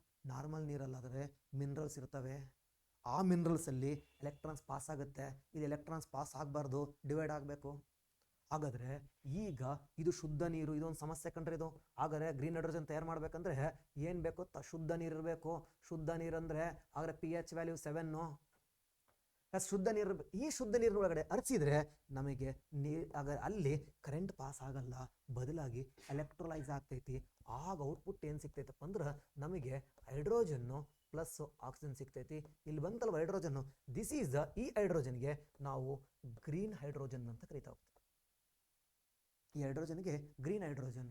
ಹಾಗಾದ್ರೆ ಸರ್ ಇಲ್ಲಿ ಏನೋ ಮಾಡಿದ್ವಲ್ಲ ಸರ, ಏನೋ ಮಾಡಿದ್ವಲ್ವಾ, ಇದನ್ನೇ ವಿದ್ಯುತ್ ವಿಭಜನೆ ಎಲೆಕ್ಟ್ರೋಲೈಸರ್ ಅಂತ ಕರಿತಾ ಹೋಗ್ತೀವಿ. ಎಲೆಕ್ಟ್ರೋಲೈಸಿಸ್ ಪ್ರೊಸೆಸ್ ಎಲೆಕ್ಟ್ರೋಲೈಸಿಸ್ಸು ಆ ಮಾಡ ಏನು ಇನ್ಫ್ರಾಸ್ಟ್ರಕ್ಚರ್ಸ್ ಐತಲ್ವ, ಅದು ಎಲೆಕ್ಟ್ರೋಲೈಸರ್. ಇದು ಅರ್ಥ ಆದರೆ ಕ್ವಶನ್ ಅರ್ಥ ಆಗ್ತೈತಿ. ಹಾಗಾದರೆ ಏನು ಸರ? ಫಸ್ಟು ನವೀಕರಿಸಬಹುದು ಸರ್. ಹಂಗಾದರೆ ರಾಯಚೂರಲ್ಲಿ RTPS ಐತಲ್ವಾ, ರಾಯಚೂರು ಥರ್ಮಲ್ ಪವರ್ ಸ್ಟೇಷನ್ ಐತಲ್ವಾ, ಇದರ ಕರೆಂಟ್ ಬರ್ತೈತಲ್ವಾ, ಈ ಕರೆಂಟ್ನ ಹರಿಸಿದ್ರೆ ಹೈಡ್ರೋಜನ್ ಬರಲ್ವಾ? ಗಾಡ್ ಪ್ರಾಮಿಸ್ ಬರ್ತೈತಿ. ಆದ್ರೆ ಅದಕ್ಕೆ ನಾವು ಏನಂತ ಕರೆಯಲ್ಲ ಗೊತ್ತಾ? ಗ್ರೀನ್ ಹೈಡ್ರೋಜನ್ ಅಂತ ಕರೆಯಲ್ಲ. ಯಾಕಂದರೆ ಇದು ರಿನ್ಯೂವಬಲ್ ಎನರ್ಜಿ ಅಲ್ಲ. ರಾಯಚೂರು ಥರ್ಮಲ್ ಪವರ್ ಪ್ಲಾಂಟ್, ಕಲ್ಲಿದ್ದಲು ಸುಟ್ಟಿರ್ತಾರೆ. ಹಾಗಾದ್ರೆ ಸರ್, ಹಾಗಾದ್ರೆ ಪರಮಾಣು ಶಕ್ತಿ ಐತಲ್ವೇ, ಕೈಗಾದಲ್ಲಿ ಕರೆಂಟ್ ತಯಾರು ಮಾಡ್ತೀವಲ್ವಾ, ಆ ಕೈಗಾದಲ್ಲಿ ಹಾಗಾದ್ರೆ ಕೈಗಾದಿಂದ ವಿದ್ಯುತ್ ತಯಾರು ಮಾಡಿ ಅದನ್ನು ಪಾಸ್ ಮಾಡಿದ್ರೆ ಹೈಡ್ರೋಜನ್ ಬರಲ್ವಾ? ಬರ್ತೈತಿ. ಆದ್ರೆ ಅದಕ್ಕೆ ಪಿಂಕ್ ಹೈಡ್ರೋಜನ್ ಅಂತ ಕರೀತಾರೆ. ಪಿಂಕ್ ಹೈಡ್ರೋಜನ್ ಇರಲಿ. ಈಗ ನಮಗೆ ಗ್ರೀನ್ ಹೈಡ್ರೋಜನ್ ಅಂದ್ರೆ ಏನಂತ ಗೊತ್ತಾಯಿತು. ಸೊ ನವೀಕರಿಸಬಹುದಾದ ಇಂಧನದಿಂದ ಏನು ಮಾಡ್ತೀವಿ? ವಿದ್ಯುತ್ತನ್ನು ಉತ್ಪಾದನೆ ಮಾಡ್ತಾ ಹೋಗ್ತೀವಿ. ಅದರಿಂದ ಎಲೆಕ್ಟ್ರೋಲೈಸಿಸ್ ಮಾಡ್ಕೊಂಡ್ರೆ ಆಗ ಹೈಡ್ರೋಜನ್ ಬರ್ತದಲ್ಲ, ಇದಕ್ಕೆ ಗ್ರೀನ್ ಹೈಡ್ರೋಜನ್ ಅಂತ ಕರಿತಾ ಹೋಗ್ತೀವಿ. ಹಾಗಾದ್ರೆ ಡಿಫ್ರೆಂಟ್ ಟೈಪ್ಸ್ ಆಫ್ ಹೈಡ್ರೋಜನ್ ಇದಾವೆ ಕಂಡ್ರೆ. ಈಗ ಒಂದು 2-3 ಹೇಳಿರ್ತೀನಿ ನಿಮಗೆ ಇದಕ್ಕೆ ಸಂಬಂಧಪಟ್ಟಂತೆ, ಮತ್ತು ಹೈಡ್ರೋಜನ್ಗೆ ಸಂಬಂಧಪಟ್ಟಂತೆ ಮುಂದಿನ ವಿಚಾರಗಳು ನೆಕ್ಸ್ಟ್ ಮತ್ತೆ ಮಾತಾಡೋಣಂತ ನೋಡ್ರಿ. ಹಾಗಾದ್ರೆ ರಿನ್ಯೂವಬಲ್ ಎನರ್ಜಿಯಿಂದ ಕರೆಂಟ್ ತಯಾರು ಮಾಡಿ ಅದನ್ನ ಎಲೆಕ್ಟ್ರೋಲೈಸ್ ಎಲೆಕ್ಟ್ರೋಲೈಸರ್ಗೆ ಒಳಪಡಿಸಿದ್ರೆ ಆಗ ಹೈಡ್ರೋಜನ್ ಬರ್ತೈತಲ್ವಾ, ಅದನ್ನ ನಾವು ಹಸಿರು ಜಲಜನಕ ಅಂತ ಕರಿತಾ ಹೋಗ್ತೀವಿ. ಹಸಿರು ಜಲಜನಕ, ಗ್ರೀನ್ ಹೈಡ್ರೋಜನ್ ಅಂತ ಕರಿತಾ ಹೋಗ್ತೀವಿ. ಆಗ ಬರೋದಕ್ಕೆ ಗ್ರೀನ್ ಹೈಡ್ರೋಜನ್ ಜಲಜನಕ, ಹಸಿರು ಜಲಜನಕ ಅಂತ ಕರಿತಾ ಹೋಗ್ತೀವಿ. ಹಸಿರು ಜಲಜನಕ, ಸರ್ ನನಗೆ ಹಸಿರು ಜಲಜನಕ ಬೇಡ ಸರ, ನನಗೆ ಪಿಂಕ್ ಜಲಜನಕ ಬೇಕು. ಪಿಂಕ್ ಜಲಜನಕ ಹೆಂಗ್ ಮಾಡ್ತಾರೆ ಸರ್? ಬಹಳ ಸಿಂಪಲ್. ಆದರೆ ಪರಮಾಣು ಶಕ್ತಿಯಿಂದ ಕರೆಂಟ್ ಉತ್ಪಾದನೆ ಮಾಡೋದು, ಆದರೆ ನ್ಯೂಕ್ಲಿಯರ್ ಪವರ್ ಇಂದ ಕರೆಂಟ್ ಉತ್ಪಾದನೆ, ಪರಮಾಣು ಶಕ್ತಿಯಿಂದ ಕರೆಂಟ್ ಉತ್ಪಾದನೆ ಮಾಡೋದು. ಕೈಗಾದಲ್ಲಿ, ಆದರೆ ಕಲ್ಪಕಮಲ್ಲಿ, ನರೋರದಲ್ಲಿ, ಕಕ್ರಪಾರಲ್ಲಿ, ಆದರೆ ತಾರಾಪುರಲ್ಲಿ, ರಾವತ್ ಭಟ್ಟಲ್ಲಿ 7 ಹತ್ರ ಪರಮಾಣು ಕ್ರಿಯಾಕಾರಿಯನ್ನು ಮಾಡಿರ್ತೀವಿ. ಸರ್ ಪರಮಾಣು ಕ್ರಿಯಾಕಾರಿ 2047ಕ್ಕೆ ನಾವು 100 ಗೀಗಾವ್ಯಾಟು ಪರಮಾಣು ಶಕ್ತಿಯನ್ನು ಉತ್ಪಾದನೆ ಮಾಡ್ಬೇಕಂತ ಇಟ್ಕೊಂಡಿದ್ದೀವಿ ಟಾರ್ಗೆಟ್. ಈ ಪರಮಾಣು ಶಕ್ತಿಯನ್ನ ಎಲೆಕ್ಟ್ರೋಲೈಸ್ ಮಾಡಿ ಆ ಮೂಲಕ ಹೈಡ್ರೋಜನ್ ಪಡಿತೀನಲ್ವಾ, ಈ ಹೈಡ್ರೋಜನ್ಗೆ ನಾನು ಆದರೆ ಪಿಂಕ್ ಹೈಡ್ರೋಜನ್ ಗುಲಾಬಿ ಜಲಜನಕ ಅಂತ ಕರಿತಾ ಹೋಗ್ತೀವಿ. ಗುಲಾಬಿ ಜಲಜನಕ ಅಂತ ಕರಿತೀವಿ. ಹಾಗಾದ್ರೆ ಸರ್ ಬೇಡ ಸರ್ ನಮಗೆ, ಹಾಗಾದ್ರೆ ನಮಗೆ ರಿನ್ಯೂವಬಲ್ ಎನರ್ಜಿಯಲ್ಲಿ ಕೇವಲ ಸೌರಶಕ್ತಿಯಿಂದ ಕರೆಂಟ್ ಉತ್ಪಾದನೆ ಮಾಡಿದೀವಿ. ವಿಂಡ್ ಯೂಸ್ ಮಾಡ್ಕೊಂಡಿಲ್ಲ, ಥರ್ಮಲ್ ಯೂಸ್ ಮಾಡ್ಕೊಂಡಿಲ್ಲ, ಬರೀ ಸೌರಶಕ್ತಿ ಮಾತ್ರ ಬಳಕೆ ಮಾಡಿದ್ದೀನಿ. ಆ ಸೌರಶಕ್ತಿಯಿಂದ ಎಲೆಕ್ಟ್ರೋಲೈಸ್ ಮಾಡ್ತೀನಿ, ಆಗ ಹೈಡ್ರೋಜನ್ ಬರ್ತೈತಿ. ನಿಮ್ಗೆ ಆಡಿ ಪ್ರೊಸೆಸ್ ಗೊತ್ತಾಗಿದೆ ಹೈಡ್ರೋಜನ್ ತೆಗೆಯೋದು ಹೆಂಗೆ. ಆದರೆ ಎಲೆಕ್ಟ್ರೋಲೈಸರ್ ಅಂದ್ರೆ ಏನು ಅಂತ ಹೇಳ್ಬಿಟ್ಟಿದ್ದೀನಿ ನಾನು ಇಲ್ಲಿ. ಹಾಗಾದ್ರೆ ಶುದ್ಧ ನೀರಿನ ಮೂಲಕ ಪಾಯ್ಸ್ ಮಾಡಿದ್ರೆ ಅಣುಗಳು ಸಪ್ರೇಟ್ ಆಗ್ತವೆ, ಹೈಡ್ರೋಜನ್ ಮತ್ತು ಆಕ್ಸಿಜನ್ ಸಪ್ರೇಟ್ ಆಗ್ತವೆ. ಅಷ್ಟು ಸುಲಭ ಸಪ್ರೇಟ್ ಮಾಡೋಕ್ಕಾಗಲ್ಲ, ಯಾಕಂದ್ರೆ ಇದೊಂದು ಕಾಂಪೌಂಡ್ ಸಂಯುಕ್ತ ವಸ್ತು. ಆದರೆ ಮಿಕ್ಸ್ಚರ್ ಆದರೆ ಈಜಿನ ಸಪ್ರೇಟ್ ಮಾಡ್ಬೋದು. ಆದರೆ ಭತ್ತದಿಂದ ಗೋಧಿ ಸಪ್ರೇಟ್ ಮಾಡ್ದಂಗೆ ಮಿಕ್ಸ್ಚರ್ ಆದರೆ, ಬಟ್ ಇದು ಸಂಯುಕ್ತ ವಸ್ತು. ಹಾಗಾದ್ರೆ ಇದಕ್ಕೆ ಎಲೆಕ್ಟ್ರೋಲೈಸಸ್ ಪ್ರೊಸೆಸ್ ಅನ್ನು ನಾವು ಇದು ಮಾಡ್ತೀವಿ, ಎಲೆಕ್ಟ್ರೋಲೈಸರ್ ಪ್ರೊಸೆಸ್ ಯೂಸ್ ಮಾಡ್ತಾ ಹೋಗ್ತೀವಿ. ಹಾಗಾದ್ರೆ ನಾವು ಎಲೆಕ್ಟ್ರೋಲೈಸ್ ಪ್ರೊಸೆಸ್ ಮಾಡ್ತಾ ಹೋಗ್ತೀವಲ್ವಾ,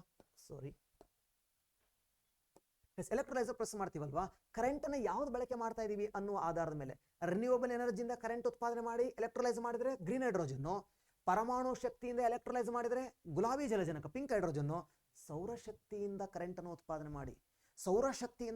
ಉತ್ಪಾದನೆ ಮಾಡಿ ಹಾಗಾದ್ರೆ ಎಲೆಕ್ಟ್ರೋಲೈಸ್ ಮಾಡಿದ್ರೆ ಆಗ ಬರೋ ಹೈಡ್ರೋಜನ್ ಯಾವುದು ಸರ ಇದಂದ್ರೆ ಹಾಗಾದ್ರೆ ಯೆಲ್ಲೋ ಹೈಡ್ರೋಜನ್, ಹಳದಿ ಜಲಜನಕ ಅಂತ ಕರಿತೀವಿ. ಹಳದಿ ಜಲಜನಕ ಎಲ್ಲೋ ಈಜಿ ನೆನ್ಪಿಟ್ಕೋಬಹುದು. ಸೂರ್ಯ ಒಂದು ಹಳದಿ ಬಣ್ಣದ ನಕ್ಷತ್ರ. ಹಾಗಾದ್ರೆ ಸರ ಹಾಗಾದ್ರೆ ಇಲ್ಲೂ ಸೌರಶಕ್ತಿ ಐತಲ್ಲ ಸರ, ಇಲ್ಲೂ ಸೌರಶಕ್ತಿ ಐತಲ್ವಾ, ಹಾಗಾದ್ರೆ ಇಲ್ಲೂ ಸೌರಶಕ್ತಿ ಬಂತಲ್ವಾ? ಹೌದು. ಹಾಗಾದ್ರೆ ನಾನು ಹಿಂಗೆ ಹೇಳ್ಬೋದು, ಹಾಗಾದ್ರೆ ಹಳದಿ ಜಲಜನಕ ಅನ್ನೋದು ಒಂದು ಹಸಿರು ಜಲಜನಕದ ಭಾಗನೇ ಹೌದು. ಇದರ ಏನು ವ್ಯತ್ಯಾಸ ಇರಲ್ಲ ಕಣ್ರಿ, ಇದೆಲ್ಲ ಹೈಡ್ರೋಜನ್ನೇ. ಆದರೆ ಕೆಮಿಕಲ್ ನೇಚರ್ ಎಲ್ಲ ಒಂದೇ, ಆಗ ರಿಯಾಕ್ಷನ್ ಆಗೋದೆಲ್ಲ ಒಂದೇ, ಎಲ್ಲ ಫ್ಯೂಯಲ್ಲೇ. ಹೆಂಗ್ ತಯಾರು ಮಾಡಿದೆ ಅನ್ನೋ ಆಧಾರದ ಮೇಲೆ ಹೆಸರು ಮಾತ್ರ ಬೇರೆ ಕೊಡ್ತಾರೆ. ಇಲ್ಲೆಲ್ಲ ನಡೆದು ಎಲೆಕ್ಟ್ರೋಲೈಸರ್. ಇನ್ನೆರಡು ಹೈಡ್ರೋಜನ್ ಇದಾವೆ, ಸ್ವಲ್ಪ ಕೇಳಿಸ್ಕೊಂಡ್ಬಿಡಿ, ಮುಗಿಸ್ಬಿಡ್ತೀನಿ ಇದೊಂದು ಕ್ವಶನ್. ಹಾಗಾದ್ರೆ ಇನ್ನೊಂದು ಯಾವ್ದಪ್ಪ ಅಂತಂದ್ರೆ, ಹಾಗಾದ್ರೆ ಇನ್ನೊಂದು ಗ್ರೇ ಹೈಡ್ರೋಜನ್ ಅಂತ ಬರ್ತೈತಿ. ಗ್ರೇ ಹೈಡ್ರೋಜನ್ ಅಂತ ಬರ್ತೈತಿ. ಇನ್ನೊಂದು ಬ್ಲೂ ಹೈಡ್ರೋಜನ್ ಅಂತ ಬರ್ತೈತಿ. ಇವೆರಡಕ್ಕೆ ಏನು ವ್ಯತ್ಯಾಸ ಸ್ವಲ್ಪ ಹೇಳ್ಬಿಡ್ತೀನಿ ಕೇಳಿಸ್ಕೊಳ್ರಿ. ಹಾಗಾದ್ರೆ ಗ್ರೇ ಹೈಡ್ರೋಜನ್ ಬೂದು ಜಲಜನಕ, ಇನ್ನೊಂದು ಹಾಗಾದ್ರೆ ನೀಲಿ ಜಲಜನಕ ಅಂತ ಬರ್ತೈತಿ. ಏನು ಸರ ಇಲ್ಲಿ ಏನು ಮಾಡ್ತಾರೆ ಸರ್ ಬೂದು ಜಲಜನಕ ನೀಲಿ ಜಲಜನಕದಲ್ಲಿ? ಕೇಳಿಸ್ಕೊಳ್ಳಿ, ಇಲ್ಲಿ ಏನು ಮಾಡ್ತೀವಿ ಅಂತ ಸ್ವಲ್ಪ ತೋರಿಸ್ಬಿಡ್ತೀನಿ. ಹಾಗಾದ್ರೆ ಇಲ್ಲಿ ನಾವು ನೀರು ಯೂಸ್ ಮಾಡಲ್ಲ, H2O ಯೂಸ್ ಮಾಡಲ್ಲ. ಮತ್ತೆ ಸರ್ ಹೈಡ್ರೋಜನ್, ಹಾಗಾದ್ರೆ ಸ್ವಾಭಾವಿಕ ಅನಿಲದಲ್ಲಿ ಹೈಡ್ರೋಜನ್ ಇದೆ. ನ್ಯಾಚುರಲ್ ಗ್ಯಾಸ್ ಒಳಗಡೆ ಹೈಡ್ರೋಜನ್ ಇದೆ, ಸ್ವಾಭಾವಿಕ ಅನಿಲ ಐತಲ್ವಾ. ಹಾಗಾದ್ರೆ ಸ್ವಾಭಾವಿಕ ಅನಿಲ ಏನಿರ್ತದೆ, ಸ್ವಾಭಾವಿಕ ಅನಿಲ ಒಳಗಡೆ ಮೀಥೇನ್ ಇದೆ. ಈ ಮೀಥೇನ್ ಒಳಗಡೆ ಏನಿದೆ, ಮೀಥೇನ್ ಅಂದ್ರೆ ಏನು ಸರ? ಹಾಗಾದ್ರೆ CH4 SLCಗ ಹಿಂಗೆ ಚಿತ್ರ ಬಿಡಿಸಿರ್ತೀರ, H ಕಾರ್ಬನ್ ಬಾಂಡಿಂಗ್ಸ್ ಅಂತ ಚಿತ್ರ ಬಿಡಿಸ್ಬೇಕಾರೆ ಹಿಂಗೆ ಬಿಡಿಸಿರ್ತೀರ, ಮೀಥೇನ್ ಅಣು ಅಂತೇಳಿ. ಒಂದು ಕಾರ್ಬನ್ನು 4 ಹೈಡ್ರೋಜನ್ನು. ಹಾಗಾದ್ರೆ ಇಲ್ಲಿ 4 ಹೈಡ್ರೋಜನ್ ಇದಾವೆ. ಹಾಗಾದ್ರೆ ಇದನ್ನ ಹೆಂಗಾರ ಹೊಡೆದ್ರೆ ನಮ್ಗೆ ಹೈಡ್ರೋಜನ್ ಸಿಗ್ತೈತಿ. ಅಲ್ಲಿ ನೀರು ಹೊಡೆದಿವಿ, ಹಾಗಾದ್ರೆ ಯಾವುದು ಯೆಲ್ಲೋ ಹೈಡ್ರೋಜನ್ ಅಲ್ಲಿ ನೀರನ್ನು ಸ್ಪ್ಲಿಟ್ ಮಾಡಿದ್ವಿ. ಹಾಗಾದ್ರೆ ಗ್ರೀನ್ ಹೈಡ್ರೋಜನ್ ಅಲ್ಲಿ ನೀರನ್ನ ಸ್ಪ್ಲಿಟ್ ಮಾಡಿದ್ವಿ. ಹಾಗಾದ್ರೆ ನೆಕ್ಸ್ಟ್ ಪಿಂಕ್ ಹೈಡ್ರೋಜನ್ ನೀರನ್ನ ಸ್ಪ್ಲಿಟ್ ಮಾಡಿದ್ವಿ. ಪ್ರೊಸೆಸ್ ಯಾವುದು ಅಂದ್ರೆ ಎಲೆಕ್ಟ್ರೋಲೈಸಿಸ್. ಪ್ರೊಸೆಸ್ ಮಾಡಕ್ಕೆ ಇನ್ಫ್ರಾಸ್ಟ್ರಕ್ಚರ್ ಮಾಡ್ತೀವಲ್ವಾ, ಎಲೆಕ್ಟ್ರೋಲೈಸರ್ ಇನ್ಫ್ರಾಸ್ಟ್ರಕ್ಚರ್ ಸರ್ ಎಲೆಕ್ಟ್ರೋಲೈಸರ್ ಮಾಡೋ ವಿಧಾನ ಎಲೆಕ್ಟ್ರೋಲೈಸಸ್. ಸರ್ ಕನ್ನಡ ಬೇಕು, ವಿದ್ಯುತ್ ವಿಭಜನಾ ಪ್ರಕ್ರಿಯೆ. ವಿದ್ಯುತ್ತನ್ನ ವಿಭಜನೆ ಮಾಡಿದ್ವಿ, ವಿದ್ಯುತ್ತಿನ ಸಹಾಯದಿಂದ ನೀರನ್ನು ವಿಭಜನೆ ಮಾಡಿದ್ವಿ. ಇಲ್ಲೇನು ಮಾಡ್ತೀವಿ ಸರ? ಇಲ್ಲಿ ವಿದ್ಯುತ್ತಿಂದ ವಿಭಜನೆ ಮಾಡೋಕ್ಕಾಗಲ್ಲ. ಹಾಗಾದ್ರೆ ಈ ಕಾರ್ಬನ್ನ ಹೀಟ್ ಮಾಡಿಬಿಟ್ರೆ ಎರಡು ಸಪ್ರೇಟ್ ಆಗಿಬಿಡ್ತಾವೆ ಕಣ್ರಿ. ಆದರೆ ಇಲ್ಲೊಂದು ಸಮಸ್ಯೆ ಇದೆ. ಏನು? ಮೀಥೇನ್ ಅನ್ನೋದು ಫ್ಯೂಯಲ್ಲು, ನ್ಯಾಚುರಲ್ ಗ್ಯಾಸು. ಹೀಟ್ ಮಾಡೋಣ ಅಂತೇಳಿ ನೀವೇನಾದರೂ ಸಡನ್ನಾಗಿ ಹೀಟ್ ಮಾಡೋಕ್ಕಂತ ಹೋಗಿ ನೀವು ಇನ್ ಕೇಸ್ ಏನಾದರೂ ಫೈರ್ ಮಾಡಿದರೆ ಬೆಂಕಿ ಹತ್ತುತ್ತಾ? ಮತ್ತು ಏನು ಮಾಡ್ಬೇಕು ಸರ? ಬಿಸಿ ಮಾಡಬೇಕು, ಆದರೆ ಬೆಂಕಿ ಹಚ್ಚಬಾರ್ದು. ಇದ್ಯಾವ್ದು ಸರ ಬಿಸಿ ಮಾಡಬೇಕಂತ ಬೆಂಕಿ ಹಚ್ಚಬಾರ್ದು? ಹೆಂಗೆ ಮಾಡೋದು? ಭಾಳ ಸಿಂಪಲ್ಲು. ಏನು ಮಾಡೋದು? ಸ್ಟೀಮಿಂದ ಬಿಸಿ ಮಾಡೋದು. ಹಾಗಾದರೆ ನೀರಿನ ಹಬೆಯಿಂದ ಮೀಥೇನ್ ಬಿಸಿ ಮಾಡೋದು. ನೀರಿನ ಹಬೆಯಿಂದ, ಯಾಕಂದ್ರೆ ಡೈರೆಕ್ಟಾಗಿ ಬೆಂಕಿ ಹಚ್ಚಿದ್ರೆ ಬೆಂಕಿ ಹತ್ಬಿಡುತ್ತಾ, ಬರ್ನ್ ಆಗುತ್ತಾ ಎಲ್ಲ. ಹಾಗಾದ್ರೆ ಏನು ಮಾಡೋದಾಗಾರೆ, ನಾವು ಫಸ್ಟ್ ನೀರನ್ನು ಬಿಸಿ ಮಾಡಬೇಕು. ನೀರಿನ ಹಬೆಯಿಂದ ಆ ಮೀಥೇನನ್ನು ಬಿಸಿ ಮಾಡಿದ್ರೆ ಮೀಥೇನ್ ಸ್ಪಿಟ್ ಆಗುತ್ತೆ. ಹಾಗಾದರೆ ನೀರಿನ ಹಬೆಯಿಂದ ಬಿಸಿ ಮಾಡ್ತೀನಲ್ವಾ, ಆ ಪ್ರೊಸೆಸ್ಸಿಗೆ ಸ್ಟೀಮ್ ರಿಫಾರ್ಮಿಂಗ್ ಪ್ರೊಸೆಸ್ ಅಂತ ಕರಿತೀವಿ. ಎಲೆಕ್ಟ್ರೋಲೈಸರ್ ಅಲ್ಲ, ಎಲೆಕ್ಟ್ರೋಲೈಸರ್ಗೂ ಸ್ಟೀಮ್ ರಿಫಾರ್ಮಿಂಗು ವ್ಯತ್ಯಾಸ ಅರ್ಥ ಮಾಡ್ಕೊಳ್ಳಿ. ಎಲೆಕ್ಟ್ರೋಲೈಸರ್ ಅಂದರೆ ವಿದ್ಯುತ್ತನ್ನು ಶುದ್ಧ ನೀರಿನಲ್ಲಿ ಪಾಸ್ ಮಾಡಿದಾಗ ಶುದ್ಧ ನೀರಿನಲ್ಲಿ ವಿದ್ಯುತ್ ಪಾಸ್ ಆಗಲ್ಲ. ಜಸ್ಟ್ ನಾವು ಇದು ಮಾಡಿದಾಗ ವಿದ್ಯುತ್ ಪಾಸ್ ಆಗಲ್ಲ, ಬದಲಾಗಿ ಡಿವೈಡ್ ಆಗ್ತೈತೆ, ಸಪ್ರೇಟ್ ಆಗ್ತೈತೆ. ಇಲ್ಲಿ ಕರೆಂಟ್ ಪಾಸ್ ಮಾಡ್ತಿಲ್ಲ, ಸ್ಟೀಮಿಂದ ಮೀಥೇನ್ ಬಿಸಿ ಮಾಡ್ತೀನಿ. ಸರ್ ನಾವು ಹಂಗೆ ಡೈರೆಕ್ಟ್ ಬಿಸಿ ಮಾಡಿದ್ರೆ ಏನಾಗ್ತದೆ ಸರ್, ಒತ್ತಿ ಉರಿಯುತ್ತೆ ಅಷ್ಟೇ.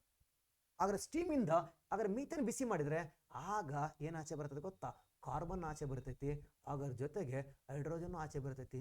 ನೀವು ಕೇಳ್ಬೋದು ಸರ್ ಹೈಡ್ರೋಜನ್ ಸಿಕ್ತಲ್ಲ ಬಿಡಿ ಸರ್ ಒಳ್ಳೇದಾಯ್ತು ನಮಗೆ, ಆದರೆ ಕಾರ್ಬನ್ನು ಡೇಂಜರು. ನಾವು ಒಳ್ಳೇದು ತಗೊಂಡು ಕೆಟ್ಟದನ್ನ ಅಟ್ಮಾಸ್ಫಿಯರ್ ಬಿಟ್ಟರೆ ತಪ್ಪಾಗ್ತೈತಿ.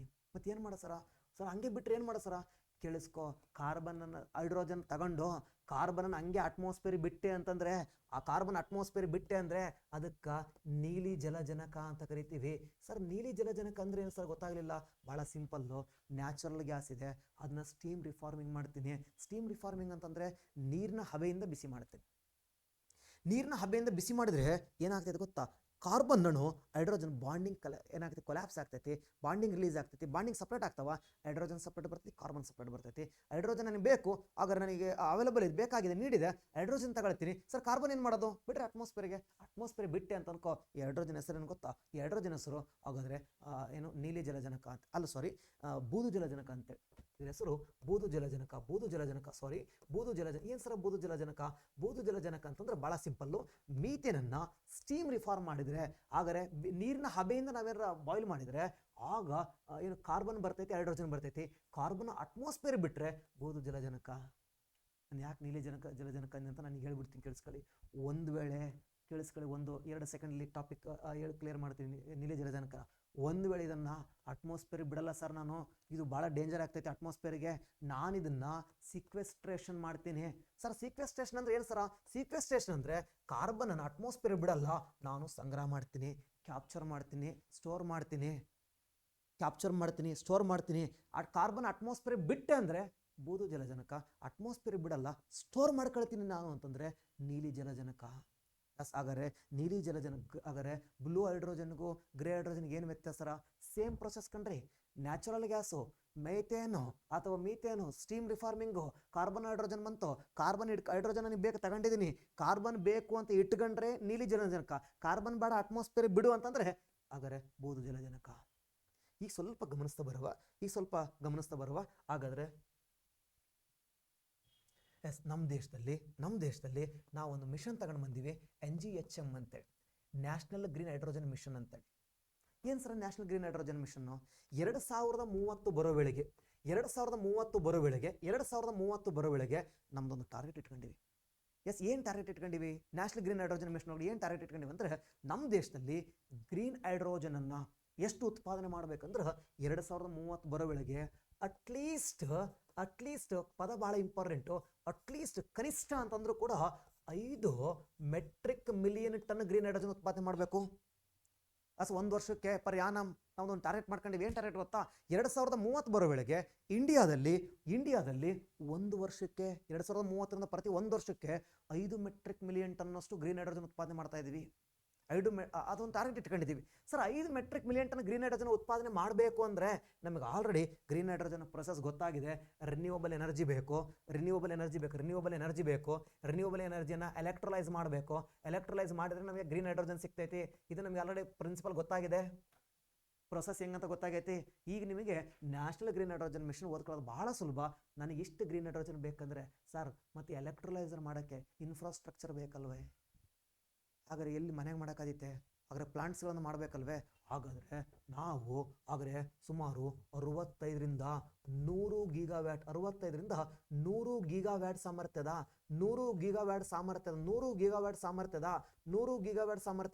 ಹಾಗಾದರೆ ವಿದ್ಯುತ್ ವಿಭಜನಾ ಮೂಲಭೂತ ಸೌಕರ್ಯವನ್ನು ಅಭಿವೃದ್ಧಿಪಡಿಸಬೇಕು. ಎಲೆಕ್ಟ್ರೋಲೈಸರ್ ಕೆಪಾಸಿಟಿಯನ್ನು ಅಷ್ಟು ಕೆಪಾಸಿಟಿ ಇರತಕ್ಕಂಥ ಮೂಲಭೂತ ಸೌಕರ್ಯವನ್ನು ಮಾಡಬೇಕು. ನಮ್ಮ ಗುರಿ ಹೆಂಗಿದೆ ನೋಡ್ರಿ, ಅದು ಅರ್ಥ ಆಗಿದ್ರೆ ಇದು ಭಾಳ ಸಿಂಪಲಾಗಿ ಅರ್ಥ ಆಗ್ತೈತಿ. ನಮ್ಮ ಹುಡ್ರು ಏನು ಮಾಡ್ತಾನಂದ್ರೆ ಇದನ್ನ ಓದ್ತಿರ್ತವೆ, ಅವ್ರಿಗೆ ನೆನಪಿರಲ್ಲ. ಯಾಕೆ ನೆನಪಿರಲ್ಲ ಗೊತ್ತಾ? ಅವ್ನಿಗೆ ಗ್ರೀನ್ ಹೈಡ್ರೋಜನ್ ಅಂದ್ರೆ ಗೊತ್ತಿರುತ್ತೆ. ಇದನ್ನ ಹಿಡ್ಕೊಂಡು ಬಾಯಾಟ ಹೊಡಿತಾನೆ, ಅವ್ನಿಗೆ ಎಷ್ಟು ಹೋದ್ರೂ ನೆನಪಾಗಲ್ಲ. ಯಾಕೆ ನೆನಪಿರಲ್ಲ ಅಂತಂದ್ರೆ ಇದು ಗೊತ್ತಾಯ್ತಂದ್ರೆ ಫಾರ್ಮುಲಕ್ಕೆ ಆ್ಯಡ್ ಮಾಡ್ತೀನಿ ಕಂಡ್ರೆ ಅಷ್ಟೇ. ಗ್ರೀನ್ ಹೈಡ್ರೋಜನ್ನು ಎಷ್ಟು ಬೇಕು ನನಗೆ 2030ಕ್ಕೆ? ಅಟ್ಲೀಸ್ಟ್ 5 MMT, ಆದ್ರೆ 5 metric million ton, 5 metric million ton ಬೇಕು. ಇಷ್ಟು ಬೇಕು ಅಂದರೆ ನಾನು ಇನ್ಫ್ರಾಸ್ಟ್ರಕ್ಚರ್ಸ್ ಡೆವಲಪ್ಮೆಂಟ್ ಮಾಡಲೇಬೇಕು. ಎಷ್ಟು ಮಾಡಬೇಕು ಗೊತ್ತಾ? 65-100 ಗಿಗಾವ್ಯಾಟು. ಹಾಗಾದ್ರೆ ಸರ್, ಹಾಗಾದ್ರೆ ಇನ್ಫ್ರಾಸ್ಟ್ರಕ್ಚರ್ಸ್ ಏನೋ ಮಾಡಿದ್ದೀರಾ, ಕರೆಂಟ್ ಬೇಕಲ್ವೇ? ಎಷ್ಟು ಕರೆಂಟ್ ಬೇಕು ಅಂದರೆ 125 ಗಿಗಾವ್ಯಾಟು. ಹಾಗಾದರೆ ರಾಯಚೂರಿಂದ ತಗೊಂಡ್ರೆ ಆಗಲ್ಲ. ರಾಯಚೂರಾಗಿರೋದು thermal power station, renewable energy ಬೇಕು. This is the national green hydrogen mission. 2030ಕ್ಕೆ ನಮ್ಮ ಗುರಿ ಇಟ್ಕೊಂಡಿವಿ, ಒಂದು ದಾರಿ ಒಂದು ಟಾರ್ಗೆಟ್ ಮಾಡ್ಕೊಂಡಿವಿ. 125 ಗಿಗಾವ್ಯಾಟ್ ರಿನ್ಯೂವಬಲ್ ಎನರ್ಜಿನ ಪ್ರೊಡ್ಯೂಸ್ ಮಾಡಬೇಕು. ಆದರೆ ಅದಕ್ಕೆ ಕರೆಂಟಿಗಲ್ಲದು, ಆ ಕರೆಂಟನ್ನು ನೀರಲ್ಲಿ ಎಲೆಕ್ಟ್ರೋಲೈಸರ್ ಮಾಡಬೇಕಂದ್ರೆ ಅದಕ್ಕೆ ಇನ್ಫ್ರಾಸ್ಟ್ರಕ್ಚರ್ಸ್ ಬೇಕು. 65-100 ಗಿಗಾವ್ಯಾಟ್ ಸಾಮರ್ಥ್ಯ ಎಲೆಕ್ಟ್ರೋಲೈಸರ್ ಕೆಪಾಸಿಟಿಯನ್ನು ಬಿಲ್ಡ್ ಮಾಡ್ತೀವಿ. ಇಷ್ಟು ರಿನ್ಯೂವಬಲ್ ಎನರ್ಜಿಯನ್ನು ಇಷ್ಟು ಸಾಮರ್ಥ್ಯದ ಎಲೆಕ್ಟ್ರೋಲೈಸರ್ ಕೆಪಾಸಿಟಿಯಿಂದ ಹಾಯಿಸ್ಕೊಂಡಾಗ ನಮಗೆ ಪ್ರತಿ ವರ್ಷ 2030 ನಂತರ ಪ್ರತಿ ವರ್ಷ 5 ಮೆಟ್ರಿಕ್ ಮಿಲಿಯನ್ ಟನ್ನಷ್ಟು ಗ್ರೀನ್ ಹೈಡ್ರೋಜನ್ ಸಿಗ್ತೈತೆ. ಗ್ರೀನ್ ಹೈಡ್ರೋಜನ್ ಬಂತು ಸರ್, ಇಷ್ಟೆಲ್ಲ ಗ್ರೀನ್ ಹೈಡ್ರೋಜನ್ ಬಂದೈತಲ್ವಾ, ಇದರಿಂದ ಏನು ಲಾಭ ಆಗ್ತೈತೆ ಸರ? ಇದರಿಂದ ಏನು ಲಾಭ ಆಗ್ತೈತಿ? ಹಾಗಾದರೆ ಇವತ್ತಿನವರೆಗೂ ಗ್ರೀನ್ ಹೈಡ್ರೋಜನ್ಗೆ ಯಾವ ದೇಶವೂ ಡಾಮಿನೇಟ್ ಆಗಿಲ್ಲ. ಹಾಗಾದರೆ ಜರ್ಮನಿ ಸ್ವಲ್ಪ ಪ್ರಯತ್ನ ಪಡ್ತೈತಿ, ಜರ್ಮನಿ ಪ್ರಯತ್ನ ಪಡ್ತಾ ಇದ್ದ. ಹಾಗಾದರೆ ಜರ್ಮನಿಯಲ್ಲಿ ಮೂಲಭೂತ ಸೌಕರ್ಯ ಮಾಡೋದು ಭಾಳ ಕಷ್ಟ, ಯಾಕಂದರೆ ಸ್ಕಿಲ್ಡ್ ಲೇಬರ್ಸ್ ಕಮ್ಮಿ ಅವರೇ. ಆದರೆ ಜರ್ಮನಿಯಲ್ಲಿ ನಿಮ್ಗೆ ಗೊತ್ತಿರಲಿ, ಅಲ್ಲಿ ಫಸ್ಟ್ ಹೈಡ್ರೋಜನ್ ಟ್ರೈನ್ ಮಾಡ್ಕೊಂಡವ್ರೆ, ಬಟ್ ಅವ್ರಿಗೆ ಹೈಡ್ರೋಜನ್ ಕೊರತೆ ಇದೆ. ಪ್ರಪಂಚದ ಮೊಟ್ಟ ಮೊದಲ ಹೈಡ್ರೋಜನ್ ಚಾಲಿತ ರೈಲು ಜರ್ಮನಿ. ಏಷ್ಯಾದಲ್ಲಿ ಬಂದರೆ ಚೀನಾ, ನಮ್ಮಲ್ಲಿ ಮಾಡ್ತಾವ್ರೆ ಇವಾಗ. ಹಾಗಾದರೆ ಮೇ ಬಿ 2026 ಆಗಸ್ಟ್ ಸೆಪ್ಟೆಂಬರ್ ಒಳಗೆ ಮಾಡ್ಬೋದು, ಜೂನಲ್ಲಿ ಮಾಡ್ತಾರೆ. ಇದೇ ಮಂತಲ್ಲಿ ಪ್ರಾಯೋಗಿಕವಾಗಿ ಸಂಚಾರ ಮಾಡ್ತೈತಿ. ಹರಿಯಾಣದ ಜಂದಾ ಅಂತ ಪ್ರದೇಶದಿಂದ ಸೋನಿಪತ್ ಅಂತ ಒಂದು ಊರಿನ ಮಧ್ಯೆ ಪ್ರಾಯೋಗಿಕವಾಗಿ ಒಂದು 10 ಕೋಚ್ಗಳನ್ನು ಹೊಂದಿರ್ತಕ್ಕಂಥ ರೈಲು ಸಂಚಾರ ಮಾಡ್ತೈತಿ. ಗ್ರೀನ್ ಹೈಡ್ರೋಜನ್ ಭಾಳ ಜನ ಹೇಳ್ತಾರೆ ನೀರು ಹಾಕಿ ಓಡಿಸೋ ಗಾಡಿ ಅಂತೇಳಿ. ಅದು ನೀರು ಹಾಕಿ ಓಡಿಸಲ್ಲ, ನೀರಿನಾಗಿರೋ ಹೈಡ್ರೋಜನ್ ಆಚೆ ತೆಗೆದು ಆ ಹೈಡ್ರೋಜನ್ ರೈಲು ಓಡಾಡ್ತಾವೆ. ಪೇಪರ್ನಾಗೆಲ್ಲ ಕೊಟ್ಟಿರ್ತಾರೆ ಏನಂತೇಳಿ, ನೀರಿಂದ ಚಲಾಯಿಸುವ ರೈಲು ಅಂತೇಳಿ. ನೀರಿಂದ ಚಲಾಯಿಸಲ್ಲದು, ನೀರಲ್ಲಿದ್ದು ಹೈಡ್ರೋಜನ್ ಯೂಸ್ ಮಾಡ್ಕೊಂಡು ಚಲಾಯಿಸ್ತಾ ಹೋಗ್ತೀವಿ. ಹಾಗಾದರೆ ಹಿಂಗೆ ಮಾಡೋದ್ರಿಂದ 6 ಕೋಟಿ ಉದ್ಯೋಗ ಸೃಷ್ಟಿ ಆಗ್ತಾವ. 6 ಕೋಟಿ ಉದ್ಯೋಗ ಸೃಷ್ಟಿ ಆಗ್ತಾವ. 8 ಲಕ್ಷ ಕೋಟಿ ಇದಕ್ಕೆ ಹೂಡಿಕೆ ಮಾಡಬೇಕಾಗ್ತೈತಿ. 8 ಲಕ್ಷ ಕೋಟಿ ಹೂಡಿಕೆ ಮಾಡೋಕ್ಕೆ ಅವಕಾಶ ಸಿಗ್ತೈತಿ. 8 ಲಕ್ಷ ಕೋಟಿ ಹೂಡಿಕೆ ಮಾಡೋಕ್ಕೆ ಅವಕಾಶ ಸಿಗ್ತೈತಿ. 6 ಕೋಟಿ ಉದ್ಯೋಗಗಳು ಸಿಗ್ತಾ ಹೋಗ್ತಾವ. ಇದ್ರ ಜೊತೆಗೆ ನಮಗೆ ಮತ್ತೇನು ಲಾಭ ಐತಿ ಸರ ಅಂತಂದರೆ, ಮತ್ತೇನು ಲಾಭ ಐತಂದರೆ, ಇದನ್ನ ಗ್ರೀನ್ ಹೈಡ್ರೋಜನ್ ತಯಾರು ಮಾಡ್ಕೊಂಡು ನಮ್ಮ ರೈಲುಗಳಿಗೆ ಗ್ರೀನ್ ಹೈಡ್ರೋಜನ್ ಹಾಕಿಬಿಟ್ರೆ ಬೇರೆ ದೇಶದಿಂದ ಪೆಟ್ರೋಲಿಯಮ್ನ ಆಮದು ಮಾಡ್ಕೊಳ್ಳೋದು ಕಡಿಮೆ ಆಗ್ತೈತಿ. ನಮ್ಮ ರೈಲುಗಳಿಗೆ ಡೀಸೆಲ್ ಹಾಕ್ತೀವಿ, ನಮ್ಮ ದೇಶದಲ್ಲಿ ಡೀಸೆಲ್ಗೆ ಪೆಟ್ರೋಲಿಯಮ್ಗೆ ಕೊರತೆ ಇದೆ. ಪೆಟ್ರೋಲಿಯಮ್ಗೆ ನಮ್ಮ ದೇಶ ಇನ್ನೊಂದು ಬೇರೆ ದೇಶಗಳ ಮೇಲೆ ಅವಲಂಬನೆ ಆಗಿದ್ದೀವಿ. ರಷ್ಯಾದಿಂದ ತರಿಸ್ಕೊಳ್ತಾ ಇದ್ದೀವಿ, ಇರಾಕ್ನಿಂದ ತರಿಸ್ಕೊಳ್ತಾ ಇದ್ದೀವಿ. ಹಾರ್ಮುಜ್ ಸ್ಟ್ರೇಟ್ ಆದಮೇಲೆ ಅಂತೂ ಭಾಳ ಸಮಸ್ಯೆ ಆಗ್ಬಿಟ್ಟೈತಿ. ಹಾಗಾದರೆ ಒಂದು ವೇಳೆ ಗ್ರೀನ್ ಹೈಡ್ರೋಜನ್ ಮಾಡಿದರೆ ಪ್ರತಿ ವರ್ಷ 1 ಲಕ್ಷ ಕೋಟಿ ಇಂಪೋರ್ಟ್ ಸೇವಿಂಗ್ ಆಗುತ್ತೆ. ಪ್ರತಿ ವರ್ಷ ನಾವು ಡೀಸೆಲನ್ನು ಆಮದು ಮಾಡ್ಕೊಳ್ಳೋದು ಕಡಿಮೆ ಮಾಡಿದ್ರೆ, ಗ್ರೀನ್ ಹೈಡ್ರೋಜನ್ ಯೂಸ್ ಮಾಡ್ಕೊಂಡ್ರೆ 1 ಲಕ್ಷ ಕೋಟಿ ಆಮದು ಉಳಿತಾಯ ಆಗುತ್ತೆ. ಹಾಗಾದರೆ ಅಕ್ಷರಗಳು ಸ್ವಲ್ಪ ಇದಾಯ್ತು ಅಂತ ಕೇಳಿಸ್ಕೊಂಡು ಬರ್ಕೊಳ್ತಾ ಹೋಗಿ ನೋಡ್ಸನ್ನ. ಹಾಗಾದರೆ 1 ಲಕ್ಷ ಕೋಟಿ ಆಮದು ಉಳಿತಾಯ ಆಗ್ತೈತಿ. ಜೊತೆಗೆ ಭಾಳ ಇಂಪಾರ್ಟೆಂಟು, ಇದರಿಂದ ಪರಿಸರಕ್ಕೆ ಏನು ಲಾಭ ಸರ್ ಅಂದ್ರೆ 50 metric million ton carbon dioxide ಬಿಡುಗಡೆ ಆಗೋದು ಸ್ಟಾಪ್ ಆಗ್ತೈತಿ ಕಣ್ರಿ. 50 ಮೆಟ್ರಿಕ್ ಮಿಲಿಯನ್ ಟನ್ನಷ್ಟು ಕಾರ್ಬನ್ ಡೈಆಕ್ಸೈಡ್ ಬಿಡುಗಡೆ ಮಾಡೋದು ಕಡಿಮೆ ಆಗ್ತೈತಿ. ಡೀಸೆಲ್ ಪೆಟ್ರೋಲು ಉರಿಸಿದ್ರೆ ಮೇಲೆ ಕಾರ್ಬನ್ ಡೈಆಕ್ಸೈಡ್ ಬರ್ತೈತಿ, ಕಾರ್ಬನ್ ಮೊನಾಕ್ಸೈಡ್ ಬರ್ತೈತಿ. ಕಾರ್ಬನ್ ಅಟ್ಮಾಸ್ಫಿಯರ್ ಸೇರ್ಕೊಳತ್ತಂತಂದ್ರೆ ಗ್ಲೋಬಲ್ ವಾರ್ಮಿಂಗ್ ಆಗ್ತೈತಿ. ನಾವು ಗ್ರೀನ್ ಹೈಡ್ರೋಜನ್ ಯೂಸ್ ಮಾಡೋದ್ರಿಂದ ಪ್ರತಿ ವರ್ಷ 50 ಮೆಟ್ರಿಕ್ ಮಿಲಿಯನ್ ಟನ್ನಷ್ಟು ಏನು ಮಾಡ್ಬೋದು ಗೊತ್ತಾ? ಕಾರ್ಬನ್ ಬಿಡುಗಡೆ ಮಾಡೋದನ್ನು ಕಡಿಮೆ ಮಾಡ್ಬೋದು. ಸ್ವಲ್ಪ ಕ್ವಶನ್ ಓದ್ಕೊಂಡ್ಬಿಡ್ರಿ, ಗೊತ್ತಾಗ್ತೈತಿ ಗ್ರೀನ್ ಹೈಡ್ರೋಜನ್ಗೆ ಸಂಬಂಧಿಸಿದಂತೆ ಕೆಳಗಿನ ಯಾವ ಹೇಳಿಕೆ ಸರಿಯಾಗಿದೆ. ಇದು ಕಾರ್ಬನ್ ಕ್ಯಾಪ್ಚರ್ ಮತ್ತು ಸ್ಟೋರೇಜ್ ತಂತ್ರಜ್ಞಾನದೊಂದಿಗೆ ನೈಸರ್ಗಿಕ ಅನಿಲದ ರಿಫಾರ್ಮಿಂಗ್ ಮೂಲಕ ಪಡೆಯಲಾಗುವ ಡಿಕಾರ್ಬನ್ ಹೈಡ್ರೋಜನ್ ಆಗಿದೆ. ಈಗ ಗೊತ್ತಾಯಿತು, ಇದು ಸುಳ್ಳು ಸರ್, ಇದು ಗ್ರೀನ್ ಹೈಡ್ರೋಜನ್ ಅಲ್ಲಿದು. ಆದರೆ ಕ್ಯಾಪ್ಚರ್ ಅಂತ ಹೇಳೋನೆ, ಹೈಡ್ರೋಜನ್ ಹಿಡ್ಕೊಳ್ಳೋದಂತೆ. ಇದು ಯಾವುದು ಗೊತ್ತಾ? ಹಂಗಾದ್ರೆ ಇದು blue hydrogen. That is not A green hydrogen. ಹಾಗಾದರೆ ನಮ್ಮ ಟಾಪಿಕ್ಕಿಗೆ ಇದೇ ಪ್ರಶ್ನೆ ಬರ್ತಂತ ಹೇಳಕತ್ತಿಲ್ಲ ಕಣ್ರಿ. ನಾಳೆ ಎಕ್ಸಾಮ್ಸಲ್ಲಿ ಇದೇ ಸ್ಟೇಟ್ಮೆಂಟನ್ನು ಕೊಟ್ಟು ಇದು ಯಾವ ಹೈಡ್ರೋಜನ್ ಅಂತ ಕೇಳ್ಬೋದು, ಬ್ಲೂ ಹೈಡ್ರೋಜನ್ನು. ನಾನು ಆವಾಗಲೇ ತಾನೇ ಹೇಳ್ತಾ ಹೋದೆ, ಮೀಥೇನ್ನ ಸ್ಟೀಮ್ ರಿಫಾರ್ಮಿಂಗ್ ಮಾಡಿದರೆ ಹಾಗಾದರೆ ಕಾರ್ಬನ್ ಹೈಡ್ರೋಜನ್ ಬರ್ತೈತಿ. ಹೈಡ್ರೋಜನ್ ಬೇಕು ತಗೊಳ್ತೀನಿ, ಕಾರ್ಬನ್ನ ಇಟ್ಕೊಂಡ್ರೆ, ಕಾರ್ಬನ್ನ ಸ್ಟೋರ್ ಮಾಡ್ಕೊಂಡ್ರೆ ಬ್ಲೂ, ಬೇಡ ಸರ ಅಂತ ಬಿಟ್ಟರೆ ಗ್ರೇ. ಕಾರ್ಬನ್ ಏರಿಯಾ ಬೇಕು ಸರ್ ಬಿಟ್ಟರೆ ಸರ್ ಅಟ್ಮಾಸ್ಫಿಯರ್ಗೆ ಅಂದರೆ ಗ್ರೇ. ಇಲ್ಲ ಸರ್ ಬೇಕು ಇಟ್ಕೊಳ್ಳಿ ಅಂತಂದರೆ ಅದ್ರ ಏನಾಗಿರೋದು ಬ್ಲೂ ಹೈಡ್ರೋಜನ್ನು, ಬ್ಲೂ ಗೊತ್ತಾಯಿತು, ಗ್ರೀನ್ ಗೊತ್ತಾಯಿತು, ಯೆಲ್ಲೋ ಗೊತ್ತಾಯಿತು, ಪಿಂಕ್ ಗೊತ್ತಾಯಿತು. ನೆಕ್ಸ್ಟ್ ಮುಂದಕ್ಕೆ ಬರ್ತೀನಿ. ಹಾಗಾದ್ರೆ ಇದು ಸ್ಟೇಟ್ಮೆಂಟ್ ರಾಂಗ್ ಅಂತ ಕನ್ಫರ್ಮ್ ಆಯಿತು. ನವೀಕರಿಸಬಹುದಾದ ಇಂಧನದಿಂದ ಉತ್ಪಾದಿಸಲಾದ ವಿದ್ಯುತ್ ಬಳಸಿ, ಸ್ಟೇಟ್ಮೆಂಟ್ ಕರೆಕ್ಟ್ ಓದ್ಕೊಳ್ಳಿ. ನವೀಕರಿಸಬಹುದಾದ ರಿನ್ಯೂವಬಲ್ ಎನರ್ಜಿಯಿಂದ, ನವೀಕರಿಸಬಹುದಾದ ಇಂಧನದಿಂದ ಉತ್ಪಾದಿಸಲಾದ ವಿದ್ಯುತ್ ಬಳಸಿ ನೀರಿನ ವಿದ್ಯುತ್ ವಿಭಜನೆ ಮಾಡುವ ವಿಧಾನದ ಮೂಲಕ ಇದನ್ನು ಉತ್ಪಾದಿಸಲಾಗುತ್ತದೆ. ರೈಟ್ ಇದೆ. ಕಾನ್ಸೆಪ್ಟನ್ನು ಕರೆಕ್ಟಾಗಿ ಅರ್ಥ ಮಾಡ್ಕೊಂಡಿದ್ರೆ ಈಸಿ ಅನಿಸುತ್ತೆ ಪ್ರಶ್ನೆ. ಇದು ಸುಮ್ಮನೆ ಕಂಠಪಾಠ ಮಾಡಿದ್ರೆ ಅರ್ಥ ಆಗಲ್ಲ. ಹಾಗಾದರೆ ಇದು ಸ್ಟೇಟ್ಮೆಂಟ್ ಕರೆಕ್ಟು ರಾಂಗು? ನನಗೆ ಆನ್ಸರ್ ಎಲಿಮಿನೇಷನ್ ಮಾಡ್ಬೋದು. ಈಗ ನನಗೆ ಆನ್ಸರ್ ಬೇಡ, ಹಾಗಾದರೆ ಕಾನ್ಸೆಪ್ಟ್ ಬೇಕು. ಭಾರತದ ಹಸಿರು ಹೈಡ್ರೋಜನ್ ಮಿಷನ್, ಗ್ರೀನ್ ಹೈಡ್ರೋಜನ್ ಮಿಷನ್ನು 2030ರ ವೇಳೆಗೆ ವಾರ್ಷಿಕವಾಗಿ 50 ಮೆಟ್ರಿಕ್ ಮಿಲಿಯನ್ ಟನ್ನು ಹಸಿರು ಮನೆ ಅನಿಲ, ಹಾಗಾದ್ರೆ ನಾನು ನಿಮ್ಗೆ ಹೇಳಿದ್ದೀನಿ ಕಾರ್ಬನ್ ಡೈಆಕ್ಸೈಡು ಅಂತೇಳಿ, that is one of the green house gases. ಹಸಿರು ಮನೆ ಅನಿಲವನ್ನು ಅನಿಲದ ಹೊರಸೂಸುವಿಕೆಯನ್ನು ಕಡಿಮೆ ಮಾಡುವ ಗುರಿಯನ್ನು ಹೊಂದೈತಿ. ಹೌದು. 8 ಲಕ್ಷ ಕೋಟಿ ಉದ್ಯೋಗ ಸೃಷ್ಟಿ ಆಗ್ತೈತಿ. ಹಾಗಾದರೆ 8 ಲಕ್ಷ ಕೋಟಿ ಹೂಡಿಕೆ ಮಾಡೋಕ್ಕೆ ಅವಕಾಶ ಸಿಗುತ್ತಾ? 6 ಲಕ್ಷ ಉದ್ಯೋಗಗಳು, 6 ಕೋಟಿ ಅಲ್ಲ, 6 ಲಕ್ಷ ಉದ್ಯೋಗಗಳು ಸೃಷ್ಟಿ ಆಗ್ತವೆ, ಹೊಸ ಉದ್ಯೋಗಗಳು ಸೃಷ್ಟಿ ಆಗ್ತವೆ. 1 ಲಕ್ಷ ಕೋಟಿ ಇಂಪೋರ್ಟ್ ಸೇವಿಂಗ್ ಆಗುತ್ತೆ. ನಾವು ಇಂಪೋರ್ಟ್ ಮಾಡ್ಕೊಂಡ್ರೆ ಬೇರೆ ದೇಶಕ್ಕೆ ಅಮೌಂಟ್ ಕೊಡಬೇಕು, 1 ಲಕ್ಷ ಕೋಟಿ ಉಳಿಯುತ್ತೆ. ಜೊತೆಗೆ ಭಾಳ ಇಂಪಾರ್ಟೆಂಟು, ದೊಡ್ಡ ಪ್ರಾಫಿಟ್ ಆದ ಗೊತ್ತಾ? ಪ್ರತಿ ವರ್ಷ 50 ಮೆಟ್ರಿಕ್ ಮಿಲಿಯನ್ ಟನ್ ಏನಾಗ್ತದೆ ಗೊತ್ತಾ? ಹಾಗಾದರೆ ಕಾರ್ಬನ್ ಡೈಆಕ್ಸೈಡ್ನ ಅಟ್ಮಾಸ್ಫಿಯರ್ ಬಿಡೋದು ಅಥವಾ ಹಸಿರು ಮನೆ ಅನಿಲಗಳನ್ನು ಅಟ್ಮಾಸ್ಫಿಯರ್ ಬಿಡೋದು ಕಡಿಮೆ ಆಗುತ್ತಾ? ಈ ಮೂಲಕ ಹಸಿರು ಮನೆ ಅನಿಲಗಳನ್ನು ಕಡಿಮೆ ಮಾಡೋದ್ರಿಂದ ಜಾಗತಿಕ ತಾಪಮಾನ ಕಡಿಮೆ ಮಾಡೋಕ್ಕೆ ಭಾರತ ಕಾಂಟ್ರಿಬ್ಯೂಟ್ ಮಾಡುತ್ತೆ. ನಾವೇನು 2070ಕ್ಕೆ ನೆಟ್ ಜೀರೋ ಅಚೀವ್ಮೆಂಟ್ ಇಟ್ಕೊಂಡಿದ್ದೀವಲ್ವ, ಅದಕ್ಕೆ ಹೆಲ್ಪ್ ಆಗ್ತಾ ಹೋಗುತ್ತಾ. ಸೊ ಗ್ರೀನ್ ಹೈಡ್ರೋಜನ್ ಮಿಷನ್ಗೆ ಸಂಬಂಧಪಟ್ಟಂತ ಇಷ್ಟು ಗೊತ್ತಿರಲಿ. ಸೊ ನಾನು 3 ಪ್ರಶ್ನೆಗಳನ್ನು ನಿಮ್ಮ ಜೊತೆ ಇವತ್ತು ಚರ್ಚೆ ಮಾಡಿದ್ದೀನಿ. ಸೊ 3 ಪ್ರಶ್ನೆಗಳಲ್ಲಿ ಮೊದಲನೇ ಪ್ರಶ್ನೆ ನಮಗೆ ಗಡಿ ಭಾಗದಲ್ಲಿರ್ತಕ್ಕಂಥ ಸೇತುವೆಗಳ ಬಗ್ಗೆ ನೋಡ್ತಾ ಹೋದ್ವಿ. ಅದ್ರ ಜೊತೆಗೆ ಏಕತಾ ಚಳುವಳಿ ಅಂದ್ರೇನು, ಬಾರ್ಡೋಲಿ ಚಳುವಳಿಗೆ ವ್ಯತ್ಯಾಸ ಏನಂತ ಗೊತ್ತಾಯಿತು. ಅದ್ರ ಜೊತೆಗೆ ಗ್ರೀನ್ ಹೈಡ್ರೋಜನ್ ಮಿಷನ್ನ. ಸೊ ನಮಗೆ ಈ ಪ್ರಶ್ನೆಗೆ ಆನ್ಸರ್ ಬೇಕಾಗಿಲ್ಲ. ಪ್ರಶ್ನೆಗೆ ಆನ್ಸರ್ ನಾನು ಒಂದೇ ವಿಡಿಯೋದಲ್ಲಿ ಬೇಕಾದ್ರೆ ಹೇಳ್ಬಿಡ್ತೀನಿ. ಅದ್ರ ಉದ್ದೇಶ ಪ್ರಶ್ನೆಯ ಹಿಂಭಾಗದಲ್ಲಿ ಏನೇನು ಬ್ಯಾಕ್ಗ್ರೌಂಡಲ್ಲಿ ಏನು ಮಾಹಿತಿ ಇದೆ ಅಲ್ವಾ, ಆ ಮಾಹಿತಿ ನಮ್ಮ ನೆಕ್ಸ್ಟ್ ಎಕ್ಸಾಮ್ಗೆ ಹೆಲ್ಪ್ ಆಗ್ತೈತಿ.